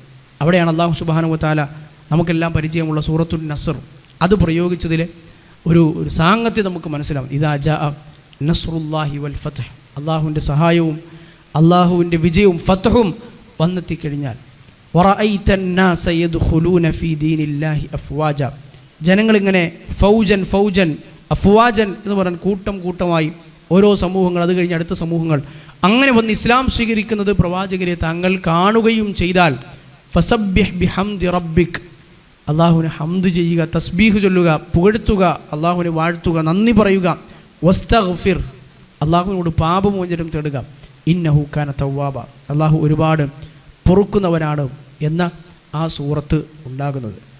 അഥവാ റസൂലുള്ളാഹി സ്വല്ലല്ലാഹു അലൈഹി വസല്ലമയുടെ ജീവിതത്തിൻ്റെ അന്ത്യകാലഘട്ടത്തിലേക്ക് അടുക്കുന്നു എന്ന സൂചന നൽകുന്ന സൂറത്ത്. ഫതഹും നസ്റും, അള്ളാഹുവിൻ്റെ വിജയവും സഹായവും ഒക്കെ ഉണ്ടായി എന്ന് പറയുന്ന സൂറത്ത്. ജനങ്ങളിങ്ങനെ കൂട്ടം കൂട്ടമായി ഇസ്ലാമിലേക്ക് കടന്നു വരുന്നു എന്ന് പറയുന്ന സൂറത്ത്. അതുകൊണ്ട് തന്നെയാണ് ഈ നടക്കുന്ന ഹിജറ 8 അവസാനിക്കാറായി, ദുൽഖഅദ മാസമായി. ഹിജറ 9 ആ വർഷം അറിയപ്പെടുന്നത് തന്നെ ആമുൽ വുഫൂദ് എന്നാണ്, നിവേദക സംഘങ്ങളുടെ വർഷം, വഫ്ദുകളുടെ വർഷം. കാരണം റസൂലിൻ്റെ ജീവിതത്തിൽ ഏറ്റവും കൂടുതൽ വഫ്ദുകൾ വന്നത് ആ വർഷമാണ്. അത് നമ്മൾ പിന്നീട് വളരെ വിശദമായി തന്നെ നമുക്കത് പരാമർശിക്കാം. അഥവാ ഓരോ ഗോത്രങ്ങൾ, ബനു ഫസാറ, ബനു സഅദ്, അങ്ങനെ തുടങ്ങി ഓരോ ഗോത്രങ്ങൾ ഒന്നിനു പിറകെ ഒന്നായി, വഫ്ദു അബ്ദുൽ ഖൈസ്, അങ്ങനെ തുടങ്ങി ഇങ്ങനെ ഓരോ ഗോത്രങ്ങൾ വന്ന് ഇത്രയധികം ഗോത്രങ്ങളുടെ നിവേദക സംഘങ്ങൾ വന്ന വേറൊരു വർഷവുമില്ല ഹിജറ 9. അതുകൊണ്ട് ആ വർഷം അങ്ങനെ അറിയപ്പെടുന്നത്. ഇസ്ലാം എന്നത് അറേബ്യൻ ഉപദ്വീപിൽ ഒരു തരത്തിലുമുള്ള എതിർ ശബ്ദങ്ങളുമില്ലാതെ എല്ലാവരാലും അംഗീകരിക്കപ്പെടുന്ന, എല്ലാ ഗോത്രങ്ങളിലേക്കും ഇസ്ലാമിൻ്റെ സന്ദേശം എത്തിയ, എല്ലാ അറബ് ഗോത്രങ്ങളും ഇസ്ലാമിനെക്കുറിച്ച് പരിചയപ്പെട്ട, അതിൽ പ്രധാനപ്പെട്ട ചിന്തിക്കുന്ന ബുദ്ധിയുള്ള ആളുകൾ ഏതായാലും എല്ലാവരും ഇസ്ലാമിനെ പുൽകുന്ന ഒരു കാഴ്ച റസൂലുള്ളാഹി സ്വല്ലല്ലാഹി അലൈഹി വസല്ലമക്ക് അത് കാണാൻ കഴിഞ്ഞു. അതുമാത്രമല്ല, ഈ പറഞ്ഞ ഹിജറ 8 തന്നെ, ഇതിൻ്റെ അവസാന ഘട്ടത്തിൽ തന്നെ റസൂലുള്ളാഹി സ്വല്ലല്ലാഹി അലൈഹി വസല്ലമ പല ആളുകൾക്കും അറേബ്യൻ ഉപദ്വീപിലെ പല പ്രദേശങ്ങൾ, അതുവരെയും സാധാരണ ഒരാളെ സംബന്ധിച്ചിടത്തോളം പോകേണ്ട ആവശ്യങ്ങളില്ലാത്ത, അല്ലെങ്കിൽ അറബികളുടെ ഒരു സഞ്ചാര റൂട്ടിലൊന്നും പെടാത്ത കുറേ സ്ഥലങ്ങളുണ്ട്. അന്നത്തെ ഒമാൻ, അത് ഇന്നത്തെയും ഒമാൻ്റെ പല പ്രദേശങ്ങളും ഉൾപ്പെടെയാണ് അന്നത്തെയും ഒമാൻ. അതുപോലെ തന്നെ ബഹ്റൈൻ, അത് ഇന്നത്തെ ഒരു ബഹ്റൈൻ എന്ന് പറയുന്നത് ചെറിയ രാജ്യമല്ല, ഇന്നത്തെ ബഹ്റൈനും അതിൽ ഉൾപ്പെടുമെങ്കിലും അറേബ്യൻ ഉപദ്വീപിൽ തന്നെ വലിയൊരു വിശാലമായ പ്രദേശത്തെയാണ് അന്നത്തെ ബഹ്റൈൻ എന്ന് പറയുന്നത്. ഇങ്ങനെയുള്ള ബഹ്റൈൻ, ഒമാൻ പോലുള്ള അന്നത്തെ ആ പ്രദേശങ്ങളിലേക്ക് അവിടെയുള്ള ഗോത്ര തലവന്മാർക്ക്, അവിടെയുള്ള ഭരണാധികാരികൾക്ക് റസൂലുള്ളാഹി സ്വല്ലല്ലാഹു അലൈഹി വസല്ലമ കത്തുകൾ എഴുതുകയുണ്ടായി. അങ്ങനെ ഒമാനിലെ ഭരണാധികാരിക്ക് ഈ ഹിജറ 8 തന്നെ റസൂലുള്ളാഹി സ്വല്ലല്ലാഹു അലൈഹി വസല്ലമ കത്തെഴുതി. ജലന്ത എന്ന് പറയുന്ന ഒരു മനുഷ്യൻ്റെ 2 മക്കൾ, ജീഫർ എന്നും അബ്ദ് എന്നും പേരുള്ള 2 മക്കളായിരുന്നു ഈ ഒമാൻ ഭരിച്ചിരുന്നത്. അങ്ങനെ ഈ 2 മക്കൾക്കും 2 മക്കളെയും, അതായത് അവിടുത്തെ ഭരണാധികാരിയായ 2 സഹോദരന്മാരെയും അവരെ അഭിസംബോധന ചെയ്തുകൊണ്ട്, അതിൽ ജീഫർ എന്ന് പറയുന്ന ആളായിരുന്നു അവിടുത്തെ ഏറ്റവും പ്രധാനപ്പെട്ട ഒരു രാജാവ് എന്നൊക്കെ പറയുന്ന രൂപത്തിൽ ഭരണം പൂർണ്ണമായി നിയന്ത്രിച്ചിരുന്നത്. അവർക്ക് റസൂലുള്ളാഹി സ്വല്ലല്ലാഹു അലൈഹി വസല്ലം കത്തെഴുതി. നേരത്തെ പറഞ്ഞ പല രാജാക്കന്മാർക്കും എഴുതിയ കത്തുകൾ പോലെ തന്നെ ബിസ്മില്ലാഹിർ റഹ്മാനിർ റഹീം മിൻ മുഹമ്മദ് ഇബ്നു അബ്ദില്ലാ ഇലാ ജീഫർ വ അബ്ദ് ഇബ്നൈ അൽ ജലന്ത എന്ന് പറഞ്ഞ് റസൂലുള്ളാഹി കത്തെഴുതി. സലാമുൻ അലാ മനിത്തബഅൽ ഹുദ എന്ന് പറഞ്ഞ് നിങ്ങൾ ഇസ്ലാം സ്വീകരിക്കുക, ഇസ്ലാമിലേക്ക് കടന്നു വരും, നിങ്ങൾ ചിന്തിക്കുക. അതുപോലെ തന്നെ നിങ്ങൾ ഇസ്ലാം സ്വീകരിച്ചു കഴിഞ്ഞാൽ നിങ്ങൾക്കും നിങ്ങളുടെ കീഴിലുള്ള ജനങ്ങളുടെയും ഒക്കെ പ്രതിഫലത്തിൽ നിന്നുള്ള അംശം നിങ്ങൾക്കും കിട്ടും.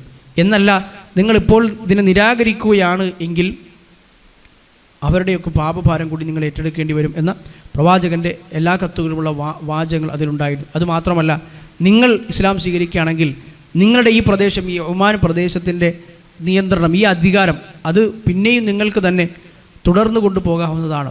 ഇനി അതല്ല, ഇസ്ലാമിനെ എതിരിടാനും ഇപ്പോൾ ഒരുപക്ഷെ നിങ്ങൾ അറിഞ്ഞതുപോലെ പല അറബ് ഗോത്രങ്ങളും വലിയ ഗോത്രങ്ങളായ ഹവാസിനും ഖുറൈശികളും ഒക്കെ ഇസ്ലാമിനെ തകർക്കാൻ ശ്രമിച്ചതുപോലെ ഇതിനെങ്ങ് എതിർത്ത് കളയാം, ഇതിനെങ്ങ് നിങ്ങൾക്ക് തകർത്ത് കളയാം, ഇതിനോട് എതിരിടാം എന്നാണ് നിങ്ങളുടെ തീരുമാനമെങ്കിൽ ഫഇന്ന മുൽക്കകുമാ സായിലുൻ അൻകുമാ, നിങ്ങളുടെ ഈ അധികാരം അത് എന്നൊന്നും നിലനിൽക്കും എന്ന് നിങ്ങൾ പ്രതീക്ഷിക്കരുത്. അത് ഉറപ്പായും നിങ്ങളുടെ കയ്യിൽ നിന്ന് നഷ്ടപ്പെടുക തന്നെ ചെയ്യും.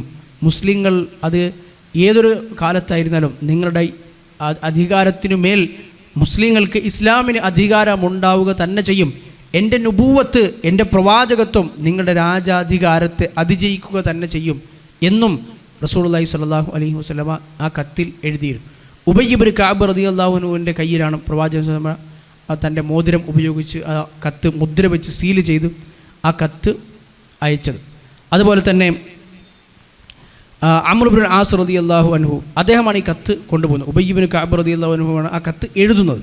അംർ ഇബ്നുൽ ആസ് റളിയല്ലാഹു അൻഹുവിൻ്റെ കൈവശം ഈ രണ്ട് ഭരണാധികാരികളായ സഹോദരന്മാർക്കുള്ള കത്ത് അവർ അയക്കുകയും അവിടെ ചെന്ന് അംർ ഇബ്നുൽ ആസ് റളിയല്ലാഹു അൻഹു ആ കത്ത് അവർക്ക് കൈമാറുകയും ചെയ്തു. അംർ ഇബ്നുൽ ആസ് റളിയല്ലാഹുവിനെ കുറിച്ച് നമുക്കറിയാം. അംർ ഇബ്നുൽ ആസ് എന്ന് പറയുന്ന റളിയല്ലാഹു അൻഹു ഒരു 10-12 വർഷങ്ങൾക്ക് മുമ്പ് ഹബശയിലേക്ക് ഹിജറ പോയ പാവപ്പെട്ട മുസ്ലിങ്ങളെ തിരിച്ചു കൊണ്ടുവരാൻ വേണ്ടി, വിഡ്ഢികളായ ഇവരെ തിരിച്ചു കൊണ്ടുവരാൻ വേണ്ടി നമ്മുടെ കാരണവർ ഖുറൈശി തറവാട്ടിലെ വലിയ കാരണവർമാർ ഞങ്ങളെ അയച്ചിരിക്കുകയാണ് എന്ന് പറഞ്ഞ് അന്നത്തെ മുസ്ലിങ്ങളെ അവിടെയും ജീവിക്കാൻ അനുവദിക്കാതെ നജ്ജാശി രാജാവിനോട് കുതന്ത്രങ്ങൾ പയറ്റി അദ്ദേഹത്തെ വശംവദനാക്കി അവരെ തിരിച്ചു കൊണ്ടുവരാൻ വേണ്ടി ഖുറൈശികളുടെ ദൂതനായി പോയ മനുഷ്യനായിരുന്നു അംർ ഇബ്നുൽ ആസ്. 10-12 വർഷങ്ങൾക്ക് ഇപ്പുറം അംർ ഇബ്നുൽ ആസ് എന്ന മനുഷ്യൻ ദാഹിയത്തുൽ അറബ്, അറബികളിലെ ഏറ്റവും വലിയ ബുദ്ധിമാൻ എന്നറിയപ്പെട്ട അംർ ഇബ്നുൽ ആസ് പോകുന്നത് നേരത്തെ പറഞ്ഞ അതേ മുസ്ലിങ്ങളുടെ പ്രതിനിധിയായി അള്ളാഹുവിൻ്റെ റസൂലിൻ്റെ കത്തുമായി ഒമാനിലെ രാജാവിനെ കാണാനാണ്. പല രാജധാനികളിലും പോയിട്ടുള്ള അംർ ഇബ്നുൽ ആസ് റളിയല്ലാഹു അൻഹു അദ്ദേഹം പിന്നീട് നമ്മൾ മുമ്പും അദ്ദേഹത്തെക്കുറിച്ച് സൂചിപ്പിച്ചിരുന്നു. പിന്നീട് ഈജിപ്ത് കീഴടക്കുന്നതും അതുപോലെ തന്നെ ഈജിപ്തിൻ്റെ അമീറാകുന്നതും പിന്നെയും ഒരുപാട് കാലം ഇസ്ലാമിന് വേണ്ടി ഒരുപാട് നിസ്തുലമായ സേവനങ്ങൾ അർപ്പിക്കുകയും ചെയ്ത വലിയ സ്വഹാബി തന്നെയാണ് അംർ ഇബ്നുൽ ആസ് റളിയല്ലാഹു അൻഹു. അദ്ദേഹം അന്ന് പോയി അവിടെ ചെന്നു. ആ രണ്ട് സഹോദരന്മാരും അവർ ഇസ്ലാം സ്വീകരിക്കാൻ തയ്യാറായി. അവർ ഇസ്ലാം സ്വീകരിച്ചു. അതുവഴി ഒമാൻ പ്രദേശത്തെ ആളുകളും ഇസ്ലാം സ്വീകരിച്ചു. അദ്ദേഹം അവിടെ റസൂലിൻ്റെ ഒരു ഗവർണറായി, അവിടുത്തെ ഉത്തരവാദിത്തപ്പെട്ട ആളായി അവിടെ തന്നെ തുടരുകയും ചെയ്തു. പിന്നീട് റസൂലുള്ളാഹി സ്വല്ലല്ലാഹു അലൈഹി വസല്ലമയുടെ മരണം വരെ അംർ ഇബ്നുൽ ആസ് റളിയല്ലാഹു അൻഹു അവിടെ തന്നെയാണ് ജീവിച്ചത്. അതുമാത്രമല്ല അവിടുത്തെ സക്കാത്തിൻ്റെ ചുമതല, പ്രത്യേക ചുമതല കൂടി അദ്ദേഹത്തിന് ഉണ്ടായിരുന്നു. അത് നമുക്ക് വഴി വിശദീകരിക്കാം. റസൂലുള്ളാഹി സ്വല്ലല്ലാഹു അലൈഹി വസല്ലമ സക്കാത്ത് ഈ പറഞ്ഞ ഈ ഹിജ്റ 9-ാം വർഷത്തിലാണ് സക്കാത്തിന് വേണ്ടി ഇസ്ലാം സ്വീകരിച്ച ഗോത്രങ്ങളിലേക്കൊക്കെ സക്കാത്ത് പിരിച്ച് എടുക്കാനും അത് അവിടെയുള്ള നിർധനരായ അർഹതപ്പെട്ട ആളുകൾക്ക് വിതരണം ചെയ്യാൻ വേണ്ടി ഉദ്യോഗസ്ഥന്മാരെ നിയോഗിക്കുന്നത്. ആ ഒരു ജോലി കൂടി അംർ ഇബ്നുൽ ആസ് റളിയല്ലാഹു അൻഹുവിനുണ്ടായിരുന്നു. അദ്ദേഹം അവിടെയുള്ള സക്കാത്തിൻ്റെ ശേഖരണ ചുമതലയും അത് അർഹതപ്പെട്ട ആളുകൾക്ക്, ഫുഖറാക്കളായ ആളുകൾക്ക് കൊടുക്കുന്ന ചുമതലയും അദ്ദേഹത്തിനായിരുന്നു. അത് പ്രവാചകൻ്റെ മരണം വരെ ഒമാനിലെ ഒരു ഗവർണറായി, പ്രവാചകൻ്റെ ഒരു പ്രതിനിധിയായി അദ്ദേഹം അവിടെ തന്നെ തുടരുകയും ഒക്കെ ചെയ്തു എന്ന് നമുക്ക് കാണാൻ കഴിയും. അതുപോലെ തന്നെ ബഹ്റൈൻ എന്ന് പറയുന്ന പ്രദേശം നമ്മൾ നേരത്തെ പറഞ്ഞതുപോലെ ഇന്നത്തെ ബഹ്റൈനല്ല, പക്ഷേ ഇന്നത്തെ ബഹ്റൈനും അതിൽ ഉൾപ്പെടും. അതൊരു വിശാലമായ പ്രദേശം. അവിടെയുള്ള ഭരണാധികാരിക്ക് റസൂലുള്ളാഹി സ്വല്ലല്ലാഹു അലൈഹി വസല്ലമ ഈ ഹിജ്റ 8 തന്നെ കത്തെഴുതുകയുണ്ടായി. മുൻദിർ ഇബ്നു സാവ എന്നായിരുന്നു അവിടെയുള്ള ഭരണാധികാരിയുടെ പേര്. മുൻദിർ ഇബ്നു സാവ അലാ ഇബ്നുൽ ഹദ്റമി റളിയല്ലാഹു അൻഹുവിൻ്റെ കയ്യിൽ ഇതുമായി ഈ കത്തെഴുതി റസൂലുള്ളാഹി സ്വല്ലല്ലാഹു അലൈഹി വസല്ലമ ഒരു കൂട്ടം സ്വഹാബിമാരെയും കൂട്ടത്തിൽ അയച്ചു. അബൂ ഹുറൈറ റളിയല്ലാഹു അൻഹു ഒക്കെ ആ സംഘത്തിലുണ്ടായിരുന്നു. അലാ ഇബ്നുൽ ഹദ്റമി റളിയല്ലാഹു അൻഹു അദ്ദേഹത്തിൻ്റെ നേതൃത്വത്തിലുള്ള സംഘം അവിടെ എത്തി ഇസ്ലാമിക പ്രബോധനം നടത്തി. ഈ അവിടെയുള്ള രാജാവിനും ആ കത്ത് എഴുതുകയുണ്ടായി. നമ്മൾ നേരത്തെ സൂചിപ്പിച്ചതുപോലെ റസൂലുള്ളാഹി സ്വല്ലല്ലാഹു അലൈഹി വസല്ലമയുടെ കത്തുകളിലുള്ള അതേ വാചകങ്ങൾ ഉണ്ടായിരുന്ന കത്ത്. അതുമാത്രമല്ല നല്ല ബുദ്ധിയുള്ള ചിന്തിക്കുന്ന ആളുകൾക്ക് ഒരിക്കലും ഈ സത്യത്തെ നിഷേധിക്കാൻ കഴിയില്ലല്ലോ എന്നൊക്കെയുള്ള വാചകങ്ങൾ, മനുഷ്യൻ്റെ ചിന്തയെ പ്രചോദിപ്പിക്കുന്ന വാചകങ്ങൾ ആ കത്തിലുണ്ടായിരുന്നു. അതുപോലെ തന്നെ ആ സ്വഹാബികളുടെ സംസാരത്തിലും ആ രൂപത്തിൽ തന്നെയായിരുന്നു. ഇസ്ലാമിൻ്റെ മഹത്വവും ഇസ്ലാമിൻ്റെ സൗന്ദര്യവും ഒക്കെ അവർ അദ്ദേഹത്തിന് പരിചയപ്പെടുത്തി കൊടുത്തു. അങ്ങനെ മുൻദിർ രാജാവ്, ബഹ്റൈനിലെ രാജാവ്, അദ്ദേഹം ആലോചിച്ചു, ചിന്തിച്ചു. അവസാനം അദ്ദേഹം ഇസ്ലാം സ്വീകരിക്കുകയും ചെയ്തു. അല്ലാഹു റസൂൽ സല്ലല്ലാഹു അലൈഹി വസല്ലമക്ക് അദ്ദേഹം തിരിച്ച് ആ കത്തിന് ഒരു മറുപടി എഴുതുകയും ഉണ്ടായി. ബഹ്റൈനിലെ ആളുകൾക്ക് താങ്കൾ അയച്ച കത്ത് ഞാൻ വായിച്ചു, ഞാൻ മുസ്ലിമായിട്ടുണ്ട്. അതുപോലെ തന്നെ ബഹ്റൈനിലെ എൻ്റെ പ്രജകളായ ആളുകളിൽ അവർ ഇസ്ലാം സ്വീകരിക്കുന്ന ആളുകളുമുണ്ട്, എന്നാൽ അതുപോലെ തന്നെ ഇസ്ലാമിനെ വെറുക്കുന്ന ആളുകളുമുണ്ട്. അതുമാത്രമല്ല പ്രവാചകരെ, എൻ്റെ നാട്ടിൽ മജൂസികളുണ്ട്, അഗ്നി ആരാധകരായ ആളുകളുണ്ട്, യഹൂദികളുണ്ട്, ഇവരൊക്കെയും ഉണ്ട്. അതുകൊണ്ട് ഈ വിഷയത്തിൽ എനിക്കൊരു തീരുമാനം പറഞ്ഞു തരണം. എല്ലാവരും ഇസ്ലാം സ്വീകരിക്കാൻ തയ്യാറല്ല, ഇസ്ലാം സ്വീകരിച്ച ആളുകളുമുണ്ട്, അല്ലാത്തവരുമുണ്ട് എന്ന് റസൂലിനോട് പറഞ്ഞ് ആ വിഷയത്തിൽ എന്ത് തീരുമാനമെടുക്കണം എന്ന് അഭിപ്രായം ചോദിച്ചുകൊണ്ട് അദ്ദേഹം തിരിച്ച് കത്തെഴുതുകയും ചെയ്തു. റസൂലുള്ളാഹി സ്വല്ലല്ലാഹു അലൈഹി വസല്ലം തിരിച്ച് അതിനും അദ്ദേഹത്തിന് മറുപടി നൽകുകയുണ്ടായി. ഫഇന്നി ഉദക്കിറുക അല്ലാഹ്, അള്ളാഹുവിനെ കുറിച്ച് ഞാൻ നിന്നെ ഓർമ്മപ്പെടുത്തുന്നു. ആരാണോ ഇസ്ലാം സ്വീകരിച്ചത് അവർ ഇസ്ലാം സ്വീകരിച്ചത് അവരുടെ തന്നെ സ്വന്തത്തിൻ്റെ നന്മയ്ക്ക് വേണ്ടി തന്നെയാണ്. അവർ ഇസ്ലാം സ്വീകരിച്ചത് വേറെ എന്തെങ്കിലും താല്പര്യത്തിന് വേണ്ടിയിട്ടല്ലല്ലോ. ഒരാൾ ഇസ്ലാം സ്വീകരിക്കുന്നത്, ആരാണോ ഇസ്ലാം സ്വീകരിക്കാൻ തയ്യാറായത്, അത് അവരുടെ തന്നെ സ്വന്തത്തിനുള്ള നന്മയ്ക്ക് വേണ്ടിയിട്ട് തന്നെയാണ് അവർ ഇസ്ലാം സ്വീകരിക്കുന്നത്. അതുമാത്രമല്ല, ഞാൻ നിയോഗിച്ച എൻ്റെ ദൂതന്മാർ, അവരെ നിങ്ങൾ അനുസരിക്കേണ്ടതുണ്ട്.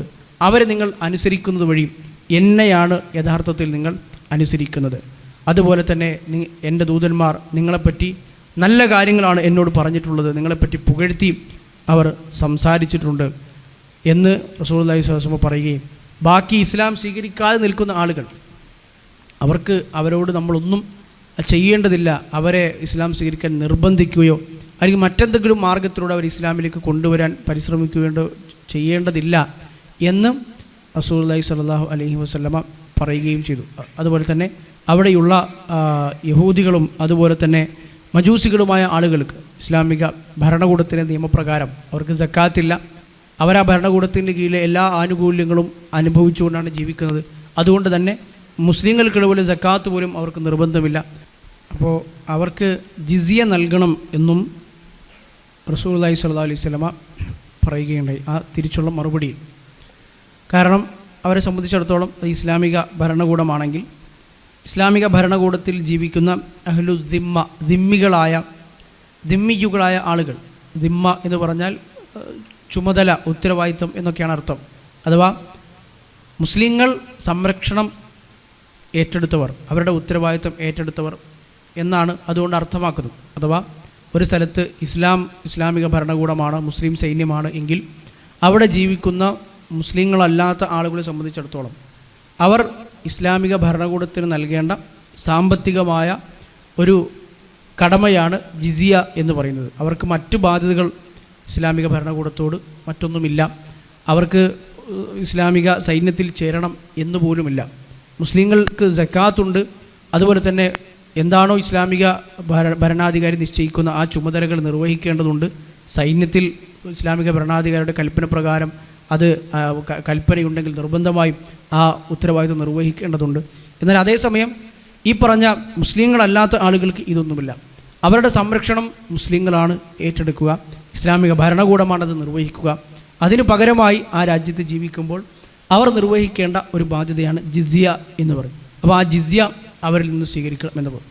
അങ്ങനെ ഈ അലാ ഇബ്നുൽ ഹദ്റമി റളിയല്ലാഹു അൻഹു അവിടെ തന്നെ തുടരുകയും പിന്നീട് അദ്ദേഹം സമയാസമയത്ത് ഈ പറഞ്ഞ ജിസിയയുടെയും അതുപോലെ തന്നെ അവിടെ നിന്ന് ലഭിക്കുന്ന മറ്റ് സമ്പത്തും ഒക്കെ മദീനയിലേക്ക് അയച്ചു കൊടുക്കുകയും ചെയ്യുമായിരുന്നു കാണാൻ കഴിയും.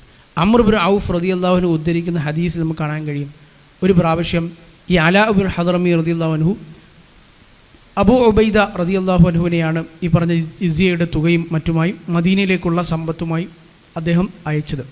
അപ്പോൾ അദ്ദേഹം മദീനയിലെത്തുന്നതിന് മുമ്പ് തന്നെ മദീനക്കാരായ ആളുകൾക്ക് വിവരം കിട്ടി, ഇങ്ങനെ അബൂ ഉബൈദ റളിയല്ലാഹു അൻഹു ബഹ്റൈനിലെ സമ്പത്തുമായി ഒക്കെ വരുന്നുണ്ട്. നമ്മളൊന്ന് ആലോചിക്കണം, അന്നത്തെ കാലത്തെ സംബന്ധിച്ചിടത്തോളം അല്ലാഹുവിൻ്റെ റസൂൽ സല്ലല്ലാഹു അലൈഹി വസല്ലമയുടെ വീട്ടിൽ തുടർച്ചയായി അടുപ്പ് പുകഞ്ഞിട്ടില്ലാത്ത വീടാണ് റസൂലുള്ളാഹി സ്വല്ലല്ലാഹു അലൈഹി വസല്ലം അടക്കം വീട്. അങ്ങനെ ഒരു കാലഘട്ടത്തിൽ നിന്ന്, തീർത്തും ദരിദ്രമായ അവസ്ഥയുണ്ടായിരുന്ന ഒരു കാലഘട്ടത്തിൽ നിന്ന് മുസ്ലിങ്ങൾക്ക് അള്ളാഹുവിൻ്റെ ഇങ്ങനെയുള്ള വിജയവും സഹായവും ഒക്കെ ലഭിച്ചു. പല പ്രദേശങ്ങളും മുസ്ലിങ്ങളുടെ കീഴിലായി. അപ്പോൾ പല രൂപത്തിൽ നല്ല സമ്പത്ത് പല രൂപത്തിൽ മുസ്ലിങ്ങൾക്ക് ലഭിക്കാൻ തുടങ്ങി. അതിനുള്ളൊരു വഴി കൂടിയായിരുന്നു ഈ ബഹ്റൈനിലെയും അതുപോലെ തന്നെ ഒമാനിലെയും ഒക്കെയുള്ള സമ്പത്തുകൾ അവിടെ നിന്ന് മദീനയിലേക്ക് ഇങ്ങനെ വന്നുകൊണ്ടിരുന്നു. അന്നത്തെ ഒരു സാഹചര്യം നമ്മൾ മനസ്സിലാക്കണം. അന്ന് സ്വഹാബിമാരെ സംബന്ധിച്ചിടത്തോളം അവർക്ക് വലിയ സമ്പത്ത് കിട്ടി പരിചയമുള്ള അങ്ങനെ ഒരു ജീവിതം നയിക്കുന്ന ആളുകളല്ല. അവർക്ക് സമ്പത്ത് വളരെ പ്രധാനപ്പെട്ടതാണ്.